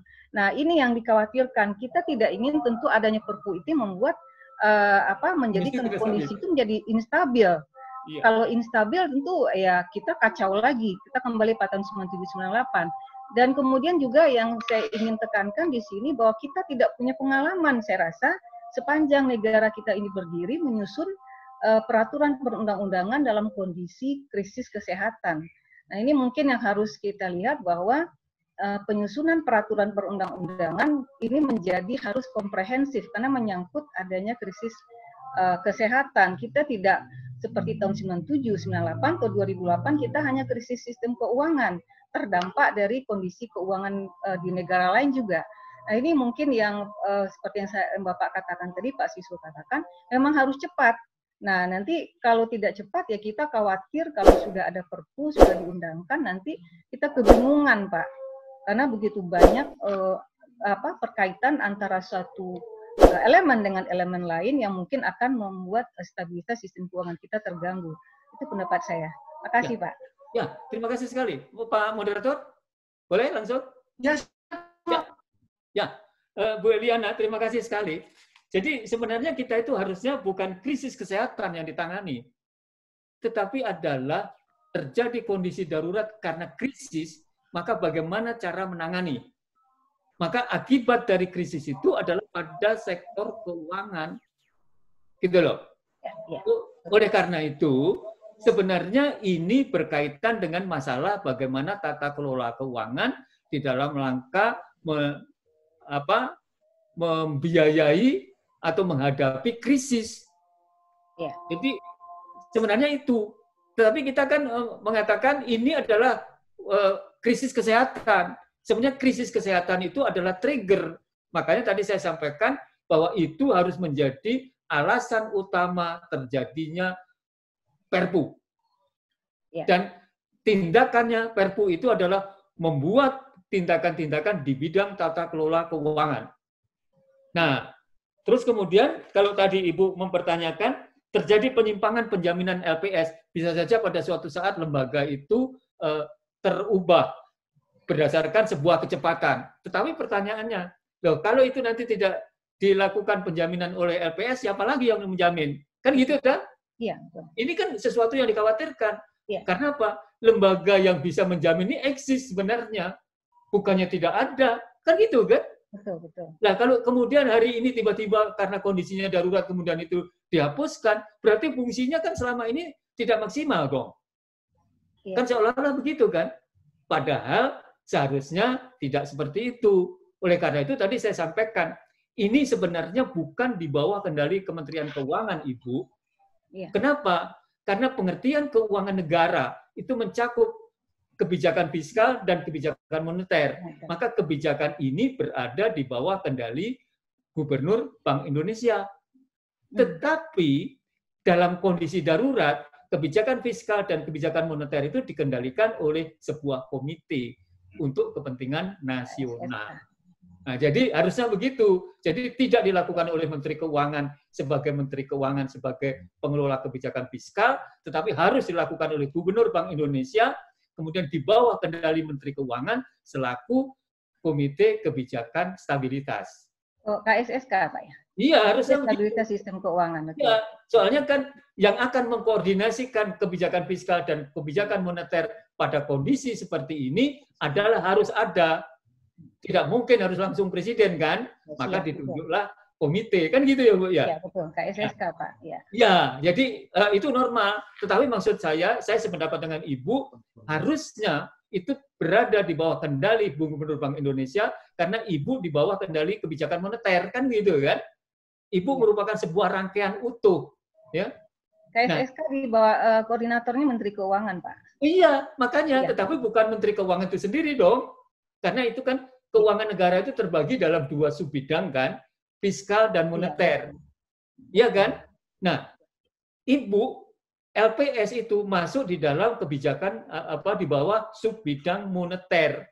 Maka kendalinya mestinya ada di bawah Gubernur Bank Indonesia, peraturan dan lain-lainnya, tetapi secara utuh besarnya itu di bawah kendali Menteri Keuangan secara nasional. Gitu loh. Jadi tidak di bawah Menteri Keuangan sebagai pemegang kebijakan fiskal. Ya? Betul, Ibu, betul. Betul, Ibu. Ya? Jadi baik, Pak. Masih banyak lagi nih, Pak.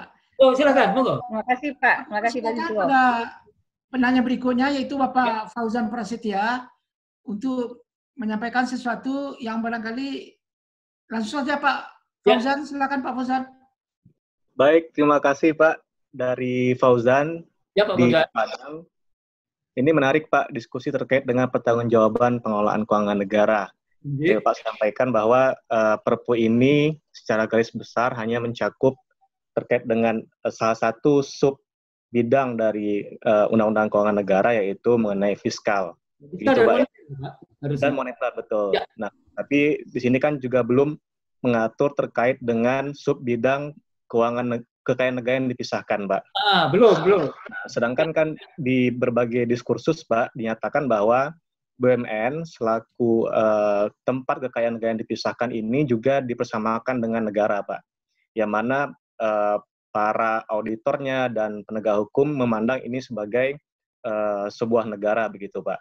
Nah, dalam kaitan dengan itu, bagaimana, Pak, terkait dengan pertanggungjawaban pengelolaan keuangan negara yang dipisahkan, khususnya keuangan BUMN dalam menghadapi potensi kerugian yang besar, Pak, akibat pandemi ini. Di mana contoh misalnya direksi BUMN memilih mempertahankan karyawannya untuk tidak mem-PHK, di sisi lain dia dihadapkan dengan tentu bertambahnya kerugian, Pak, dari BUMN tersebut. Nanti ujung-ujungnya bahkan BUMN malah diusut, diduga melakukan atau merugikan keuangan negara. Kemudian juga dalam best practice BUMN, Pak, dalam aksi korporasinya memang juga mirip-mirip dengan yang juga dialami oleh negara, Pak. Di mana BUMN punya mata anggaran masing-masing.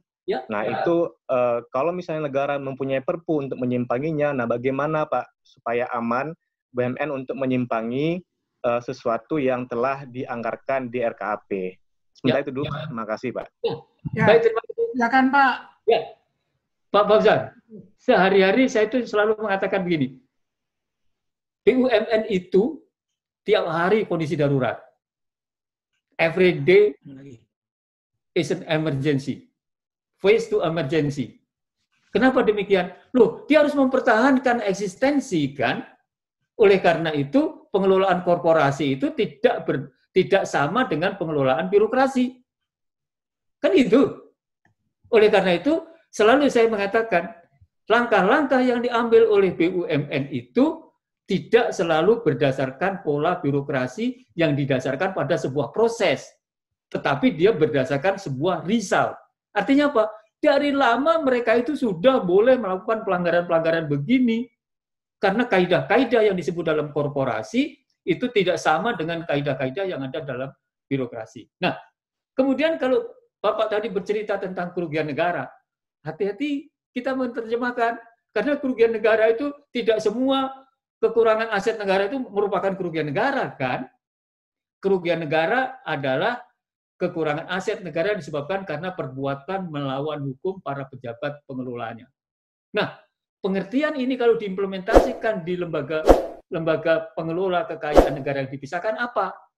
Yaitu bahwa apabila sepanjang dia berkaitan dengan judgment rule-nya itu benar, bahwa mereka melakukan langkah-langkah yang berkaitan dengan tindakan-tindakan untuk mencapai tujuan sebuah usahanya, ya kan? Berarti dari sudut rule-nya benar, profesionalnya benar, maka kerugian yang terjadi merupakan sebuah risiko bisnis. Jadi sederhana sekali. Jadi kalau tadi Bapak sampaikan, kondisi darurat yang ada di pemerintah hari ini, itu sudah setiap hari dilakukan di lembaga pengelola kekayaan negara dipisahkan. Kan gitu. Saya selalu memberikan contoh dalam keseharian saya. Ketika Bapak punya usaha yang sama dengan saya, dan kemudian pada tahun awal, dan saya melakukan tindakan-tindakan yang sangat agresif di dalam bidang usahanya, maka Bapak otomatis akan melakukan perubahan-perubahan yang mendasar dan mendadak, dan itu tidak bisa dilakukan dengan cara nanti dulu kita RUPS dulu, nggak bisa begitu, perusahaan Bapak hancur. Nah, oleh karena itulah yang membedakan korporasi itu didasarkan pada basicnya, ya, jadi menggunakan result base, jadi tidak menggunakan proses base. Sementara yang ada di pemerintah, di birokrasi, dasarnya adalah proses base. Hari ini pemerintah di birokrasi akan mempraktekkan pola yang ada di BUMN. Gitu loh. Jadi dia tidak lagi pada proses yang rumit, tetapi seperti yang tadi, tidak perlu kita harus kontrak, harus unbasing, harus ini. Sekarang nggak bisa ketemu 5, ketemu 3, tidak bisa ketemu 3, ketemu 1, tunjuk langsung. Nah, itu kan yang Anda lakukan tiap saat, kan? Iya kan? Untuk result-nya, tetapi result itu harus mampu dipertanggungjawabkan secara akuntabilitasnya. Ya, gitu kan? Oke. Yes. Terima kasih, Pak. Terima kasih, Pak. Pak Siswa, masih ada lagi nih, Pak. Oh, nggak apa-apa. Monggo, silakan. Iya, ini sebenarnya kalau pertanyaan akan banyak saja, Pak. Cuma waktu kita terbatas. Masih ada penanya berikutnya, yaitu Pak Chandra. Oke. Ibu Chandra Puspita, sorry Bu. Ibu Chandra Puspita, silakan, ya. Bu Chandra. Terima kasih Pak Siswo dan Pak Moderator. Ini Pak, kalau saya membaca di Perpu ini ya, Perpu ini kan memuat pasal-pasal yang menyatakan tidak diberlakukannya beberapa peraturan perundang-undangan. Betul. Nah, iya. Cuman yang tidak saya lihat adalah Perpu ini tidak mengatur cut off. Karena kan ini kan yang diaturkan pandemi dan keadaan darurat gitu kan. Ya. Jadi kapan sih si Perpu ini kalau misalnya besok minggu depan dia itu diubah, ditetapkan sebagai undang-undang, kapan cut off misalnya nanti auditor atau APIP itu bisa memakai undang-undang yang merupakan penetapan dari Perpu ini sebagai kriteria gitu. Apakah kalau COVID-nya kelar, berarti kita harus kembali ke undang-undang lama yang tadinya tidak diberlakukan dengan adanya Perpu ini, Pak? Terima kasih. Ya, Ibu, ada sebuah pertanyaan. Bisa nggak kita mengatakan kapan berhentinya kondisi darurat? Kayaknya hari ini belum bisa. Ibu masih ingat kan? Aceh. Ya. Kita perkirakan 1 tahun. Ya. 2 tahun, 3 tahun. Iya kan? Ya. Ini nggak bisa. Oleh karena itu dibuka. Oke. Tetapi bukan berarti boleh semaunya dong. Di Aceh itu kemudian ada deklarasi kapan dihentikan kondisi darurat itu. Maka ketika itu dideklarasikan berhenti, maka semua kaidah itu akan kembali pada kaidah baku semula. Pemberhentiannya bentuknya apa, Pak? Nanti akan dideklarasikan dong. Kalau hari ini dideklarasikan darurat, maka nanti ada kondisi ya.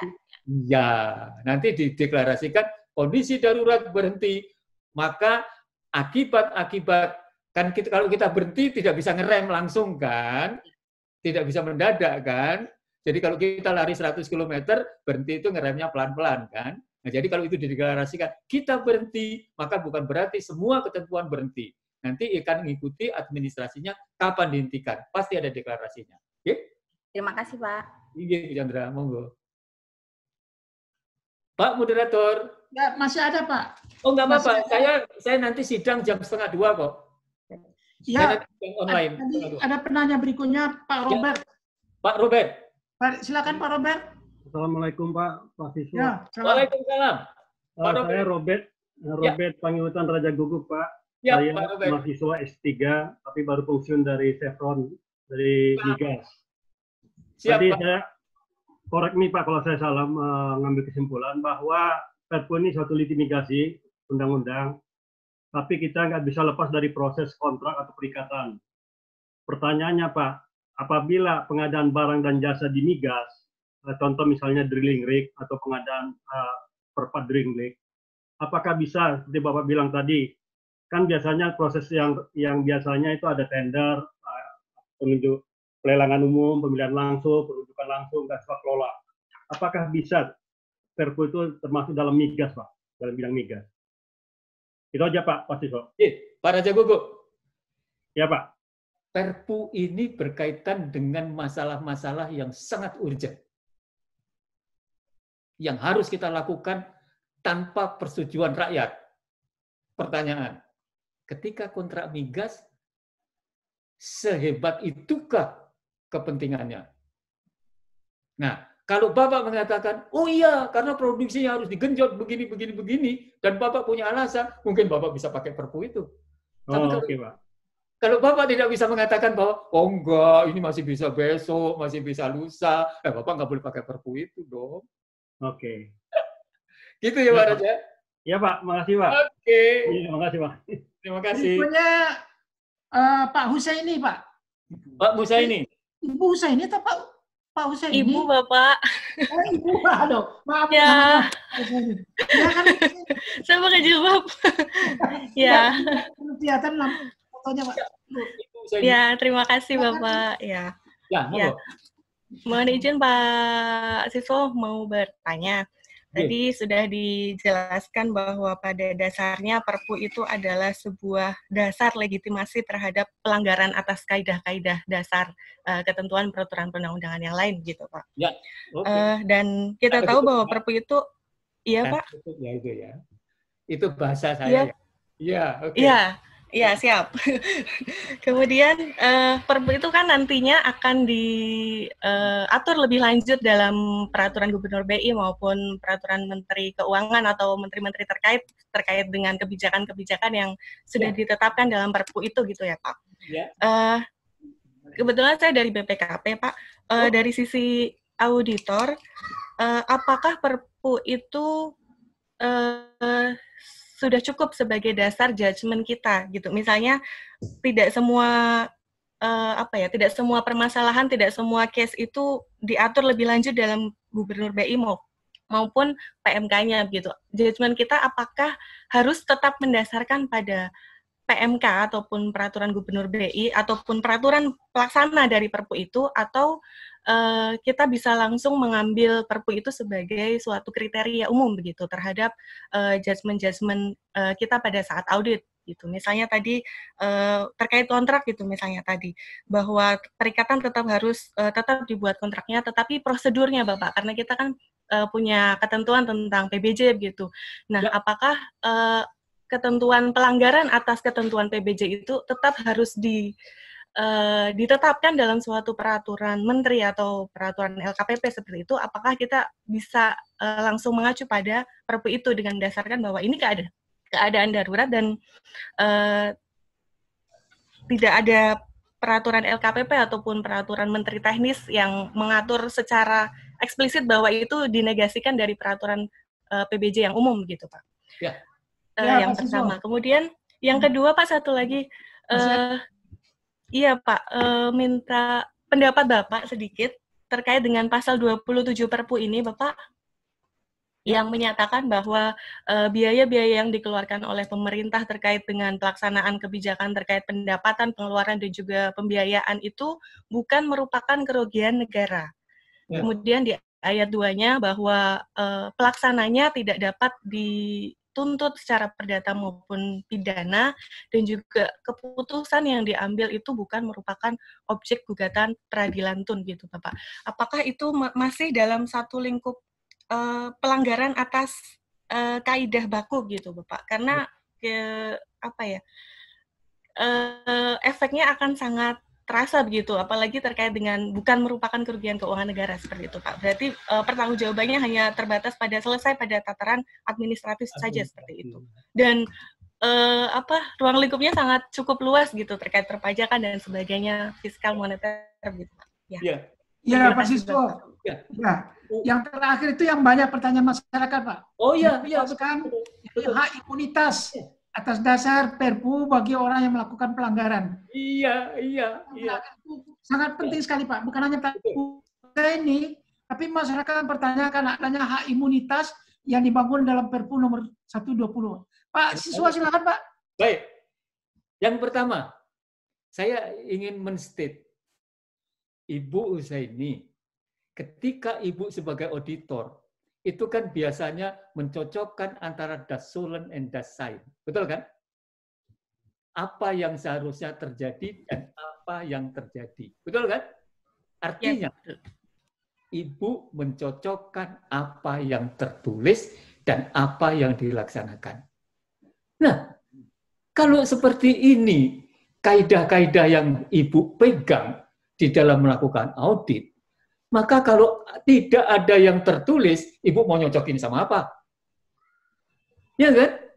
Jadi kalau Ibu tadi mengatakan pengadaan barang dan jasa tidak diatur secara khusus, terus gimana ceritanya?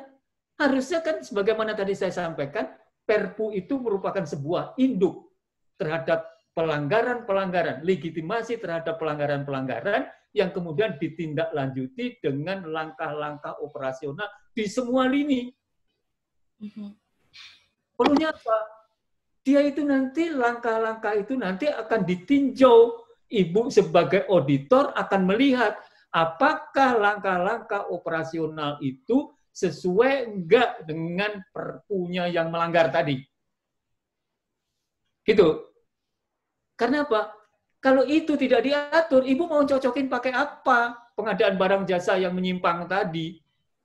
Nah, maka di sana dikatakan, karena Perpu adalah menyimpang, maka PBJ-nya menyimpang. Penyimpangannya kayak apa? Diatur A, B, C, D, E.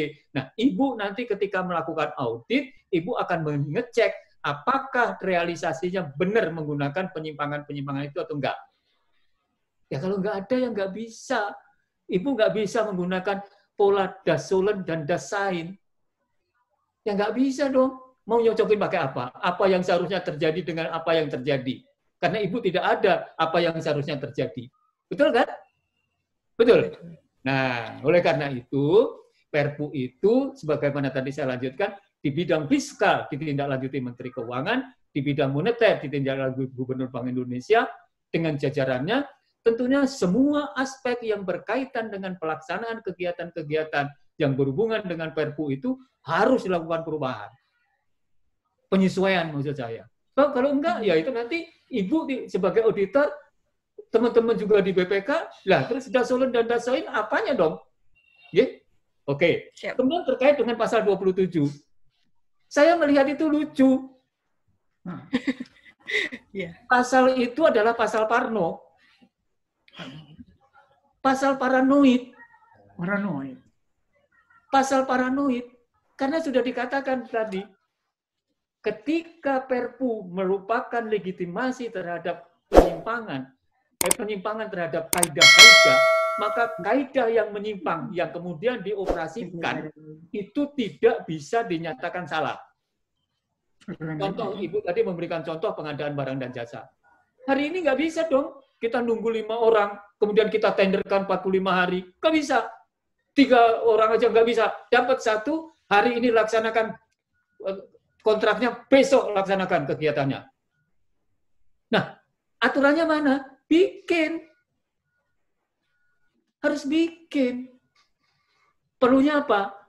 Nanti kaidah-kaidah yang tadi melanggar itu akan dicek. Benar bahwa ini dilakukan dalam rangka pelaksanaan undang-undang darurat atau kondisi darurat. Iya, oke, fine. Pertanyaannya, kaidahnya harus tetap loh ya, walaupun ditunjuk langsung, bukan semau-maunya. Tidak boleh semau-maunya. Karena apa? Di dalam prinsip pengelolaan keuangan negara, khususnya di bidang pengeluaran negara atau pengadaan barang dan jasa, itu harus mencari barang kualitas bagus, harga wajar. Ini nggak boleh semau-maunya, mentang-mentang ditunjuk langsung, siapa ditunjuk, kenapa ditunjuk, berapa ditunjuk, itu kemudian nggak ngikutin aturan. Enggak dong. Ini kan administrasinya, filosofinya. Maka ketika membuat pengeluaran, khusus dalam pengadaan barang dan jasa, mencari barang kualitas bagus, harga wajar, lakukan. Walaupun itu tunjuk langsung. Terus caranya gimana? Iyalah, dinego lah. Kan kita juga punya satu pola. Contoh misalnya, saya mau tunjuk seorang gubernur. Kemarin dalam rapat, kemudian ditawari APD dengan harga yang sangat mahal. Beliau mengatakan, salah ini. Iya kan? Salah. Nah, itu artinya apa? Beliau mengedepankan prinsip hindarkan terjadinya kerugian negara.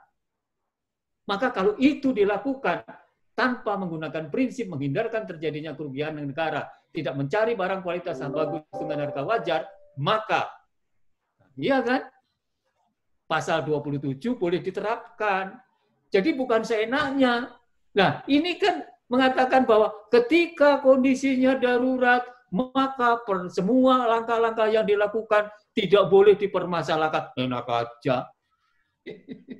Ya bukan begitu dong. Jadi seolah-olah kan itu ada imunitas. Enggak. Karena apa? Ini antara kaidah dan operasi itu harus ada keterkaitannya. Nah, jadi operasi administrasinya ikutin dong kaidah-kaidahnya. Okay? Jadi operasi administrasinya ya tetap diikuti. Jadi mencari barang kualitas bagus, harga wajar, kemudian hindarkan terjadinya kerugian negara, ikuti. Kontrak dulu, baru dibayarkan. Nah, iya kan? Sebab kalau dibayarkan dulu, tidak ada kontrak, orangnya kabur, mau apa? Iya kan? Nah, hal-hal yang demikian. Jadi, itu yang bisa saya sampaikan. Halo? Ya, Pak. Ya, terima kasih, Bapak. Ya, terima kasih, Pak. Masih ada berikutnya, kita beri kesempatan pada Pak Ahmad Heriawan. Silakan. Ahmad. Ini kok ininya nggak kelihatan. Pak Ahmad, apa masih ada? Ini. Oh, masih itu. Pak Ahmad masih kelihatan tuh. Ya, Pak Ahmad Heriawan, silakan Pak. Ya Pak, Pak Ahmad. Singkat saja Pak. Halo, dari Jambi. Ayo Pak, Pak Ahmad, silakan Pak. Ahmad Heriawan, Jambi. Ya, Assalamualaikum Pak Siswo ya. Waalaikumsalam. Ya, jadi masih nyambung pertanyaan-pertanyaan sebelumnya Pak. Ya. Jadi sekarang ini peraturan-peraturan untuk yang menyimpang tadi ya Pak. Yang menyimpang tadi sudah dibuat ya Pak.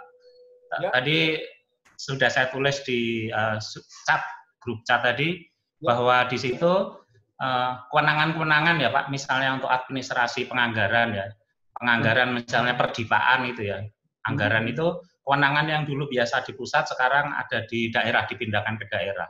Nah ini sebelum Perpu diundangkan besok, apakah itu diperkenankan? Mungkin termasuk aturan-aturan yang lain. Intinya banyak kewenangan-kewenangan yang biasanya diambil pusat, sekarang kewenangannya ada di daerah untuk meringankan atau memudahkan daerah di dalam memproses APBN atau APBD. Nah, itu aja Pak mungkin yang saya tanyakan, apakah diperkenankan. Ya, terima kasih Pak Siswo. Assalamualaikum warahmatullahi wabarakatuh. Silakan Pak Siswo. Waalaikumsalam. Boleh. Jadi Perpu itu begitu dideklarasikan oleh Presiden kondisi darurat, dilahirkan Perpu, maka penyimpangan-penyimpangan itu halal. Kenapa? Sudah dikatakan. Coba baca itu di pasal 22 tadi. Itu merupakan sebuah legitimasi terhadap langkah-langkah yang dilakukan oleh pemerintah, berarti pemerintah beserta jajarannya. Nah, nanti, makanya tadi saya sampaikan, ada pertanggungjawaban politis. Yang pertama adalah presiden itu bertanggung jawab kepada rakyat terhadap Perpu itu. Gitu loh. Maka ketika Perpu diketok palunya menjadi undang-undang, maka seluruh ketentuan ikutannya itu sah. Nah, sebelum itu dinyatakan sah enggak? Sah itu di bawah jaminan undang-undang atau di bawah jaminan Perpu. Jadi tidak usah ragu itu. Gitu, Pak. Pak Jah. Oh ya. Baik, Pak. Ada lagi 2 pertanyaan, Pak. Boleh? Yaitu Ibu Dani Ramdhani. Bapak Ramdhani. Mana bapaknya nih? Oh ya, Pak Dani Ramdhani, Pak. Silakan, Pak. Iya, Pak Dani. Pak Dani, silakan Pak Dani. Silakan Pak Dani. Ya, Gusti. Halo. Halo Pak Dani. Selamat siang, Pak. Iya. Ya. Iya, Pak. Kelihatan. Iya, Pak Dani. Selamat siang, Pak. Iya, Pak. Mohon izin, Pak. Saya ingin mengetahui sikap Bapak. Ya. Akhir-akhir ini kan ada beberapa uji materi terhadap Perpu 1 2020. Nah, saya yakin Bapak sudah mempelajari materi dari uji materi Perpu itu. Ya. Bagaimana sikap Bapak terhadap uji materi tersebut? Apakah Bapak sependapat dengan uji materi di MK tersebut, ataukah Bapak justru ada di pihak yang sependapat dengan pemerintah? Demikian, terima kasih, Pak. Yo, Pak Siswo, silakan ya. Pak Siswo. Uji materi MK, Pak. Pak Dani, kita sebagaimana tadi di awal kan sudah saya sampaikan. Nah, saya hanya menyampaikan kaidah-kaidah, saya menyampaikan apa yang seharusnya terjadi. Nah, kalau itu nanti Bapak perhatikan, dikaitkan dengan JR, nanti akan kelihatan apa sih sebenarnya pendapat yang saya sampaikan tadi. So, saya kan nggak boleh sependapat atau tidak sependapat. Wah, nanti saya dimarahin sama para yang mulia di sana yang 9 orang itu dong. Saudara duluan mengambil sikap, Pak Dani. Gitu kan? Jadi saya harus stay netral, saya menyampaikan bahan analisis, saya menyampaikan kajian-kajian, perkara nanti di sana setuju atau tidak setuju, silakan saja. Jadi saya mohon izin, saya abstain dalam hari ini, tidak ingin berpendapat seperti tadi saya sampaikan di awal diskusi. Terima kasih Pak Dani. Pak Moderator. Baik Pak, yang terakhir Pak, ini mohon maaf sebenarnya banyak sekali yang mau bertanya. Cuma karena waktu kita juga terbatas, maka yang terakhir kami beri kesempatan untuk menyampaikan pertanyaan Pak Gusti Prasetya. Ya. Terima kasih Pak Moderator. Ya, halo. Ya. Saya Gusti dari Surabaya, Pak. Gusti. Saya Gusti dari. Itu terkait dengan pernyataan Bapak tentang pertanggungjawaban politis. Itu apakah sama dengan pertanggungjawaban dalam bidang tata usaha negara atau sengketa tun? Terus apakah ada perbedaan dengan pertanggungjawaban pidana? Cukup sekian seperti itu. Ya, Bapak. Ya, Pak Siswa. Langsung ya? Langsung. Politis, Pak. Beda dong, Bapak. Jadi pertanggungjawaban politis itu adalah pertanggungjawaban atas langkah-langkah yang diambil oleh Presiden sebagai kepala negara terhadap rakyatnya. Ya kan? Jadi ketika kita berbicara hukum keuangan negara, itu tidak berkaitan dengan masalah tun, tidak berkaitan dengan masalah langkah-langkah dalam perdata ataupun pidana. Kenapa demikian? Itu menyangkut orang. Kalau ini menyangkut hubungan politik antara rakyat dengan negara. Ya kan? Oleh karena itu, kalau tadi saya sampaikan, pertanggungjawaban politik itu adalah pertanggungjawaban Presiden terhadap keputusan Presiden memutuskan di dalam Perpu langkah-langkah yang menyimpang karena alasan kondisi darurat. Dan itu harus pertanggungjawabkan. Itu pertanggungjawaban politis yang pertama. Pertanggungjawaban politis yang kedua adalah terhadap realisasi kegiatan-kegiatan yang mengakibatkan terjadinya pengeluaran uang. Dan itu dilakukan secara keseluruhan. Dan itu wujudnya adalah bentuk laporan keuangan pemerintah pusat yang disampaikan oleh pemerintah CQ Menteri Keuangan kepada lembaga legislatif. Jadi tidak berkaitan dengan masalah tun, tidak berkaitan dengan masalah perdata, karena itu menyangkut orang, ya, menyangkut putusan-putusan orang. Ya. Oke, gitu. Pak Moderator? Ya, saya kira ini mungkin pertanyaan terakhir, Pak, dari yang sudah disampaikan tadi itu. Silakan. Nah, Pak, tadi telah mengakhiri pertanyaan terakhir tadi Pak dari Pak Gusti Prasetya tentang mana dipertanggungjawab politis. Ya. Nah, saya kira karena waktunya memang pendek sekali, kepada Bapak Ibu yang sesungguhnya juga berminat untuk menyampaikan pertanyaan, cuma waktunya terbatas dan Pak Siswo juga akan ada lagi acara berikutnya. Kami mohon maaf karena tidak dapat melanjutkan untuk menyampaikan, memberi waktu untuk pertanyaan itu diteruskan pada Pak Siswo. Dan sebelum acara ini kita akhiri, kami minta lebih dahulu kepada Pak Siswo, barangkali ada semacam closing statement yang Bapak ingin sampaikan mengakhiri acara ceramah Bapak yang sangat menarik ini, Pak. Kalau lah dikata waktunya panjang, pasti ini bisa sampai sore, Pak. Hanya waktu kita pendek dan Pak juga ada acara berikutnya. Mohon kiranya Bapak sampaikan semacam statement closing statement Bapak terhadap materi yang sangat menarik ini, Pak. Ya. Silakan Pak Siswo. Ya, saya kembali lagi ke awal yang tadi, Bapak, bahwa forum ini adalah forum diskusi yang diselenggarakan oleh JIMLI, dan sebagaimana biasanya forum di JIMLI ini adalah forum yang bersifat terbuka, yang memberikan sebuah opini yang bersifat independen. Nah, jadi opini ini tidak akan membentuk partisan, tidak akan mengatakan kami pro X dan pro Y, tetapi ini murni membuatkan pandangan-pandangan dari segi kajian-kajian ilmiah yang bisa digunakan oleh pihak-pihak tertentu. Jadi kembali lagi seperti yang disampaikan oleh tadi Pak Dhani, jadi saya mohon maaf Pak Dhani, jadi sebenarnya bisa saja kita mengatakan benar atau tidak salah, benar atau tidak di dalam masalah judicial review tadi di tingkat pemerintah ataupun pengaju judicial review, tetapi itu nanti kan akan membuat kita menjadi bagian dari yang kita benarkan, dan kita akan menjadi bagian dari lawan yang kita nyatakan salah. Oleh karena itu, karena kita di JIMLI Asidiki ini tidak pernah kita melakukan seperti itu, maka peralatan-peralatan, jadi tools yang kita berikan sebagai alat analisis, monggo digunakan, dan nanti masyarakat bebas menggunakan pemikiran ini, dan akan menggunakan mana yang penting, dan disesuaikan dengan kebutuhan mereka masing-masing. Itu kira-kira yang bisa saya sampaikan, Bapak Moderator. Terima kasih atas perhatiannya, dan kepada semua peserta, terima kasih luar biasa karena antusiasme dari seluruh peserta kelihatan dari sini, dari semua pertanyaan yang ada. Terima kasih sekali lagi. Wassalamualaikum warahmatullahi wabarakatuh. Waalaikumsalam warahmatullahi wabarakatuh. Terima kasih Pak Siswo. Semoga Bapak nanti kita akan ketemu lagi. Waalaikumsalam warahmatullahi wabarakatuh. Acara yang diadakan oleh JIMLI School of Law and Government. Dan saya kira untuk penutup acara ini, kami mohon kesediaannya Pak Muzayyin, untuk Pak Komar, langsung Pak Komarudin bisa menyampaikan apa Pak? Terima kasih Pak Sis, terima kasih Pak Sar. Ya. Silakan Pak Komar atau Pak Muzayyin, mana? Silakan Pak. Pak Muzayyin,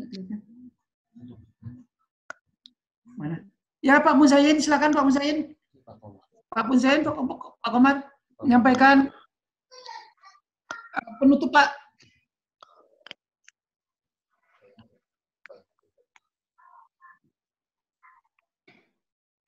Silakan Pak Komar.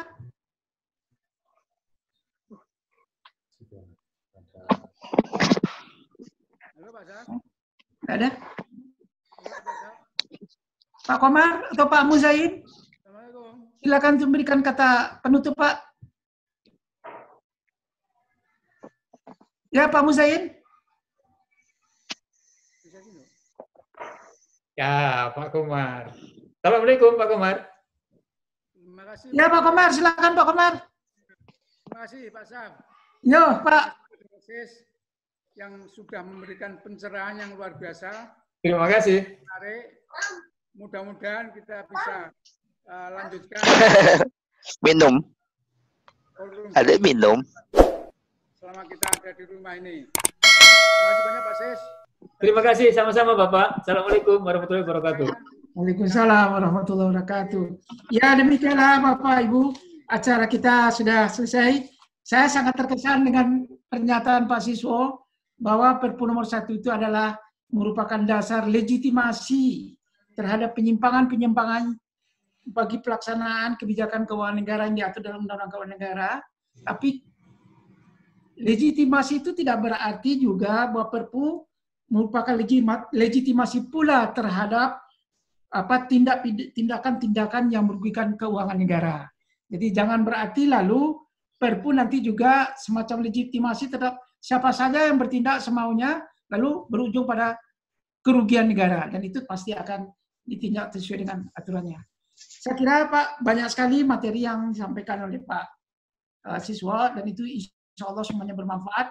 Sudah direkam, nanti Bapak Ibu yang memerlukan rekaman nanti hubungi panitia, insya Allah kita akan sampaikan. Dengan demikian kami tutup acara ini dengan mengucapkan terima kasih sekali lagi pada Pak Siswo dan kepada semua para peserta yang dengan antusias telah mengikuti acara kita yang cukup menarik ini. Dengan terima kasih. Wassalamualaikum warahmatullahi wabarakatuh.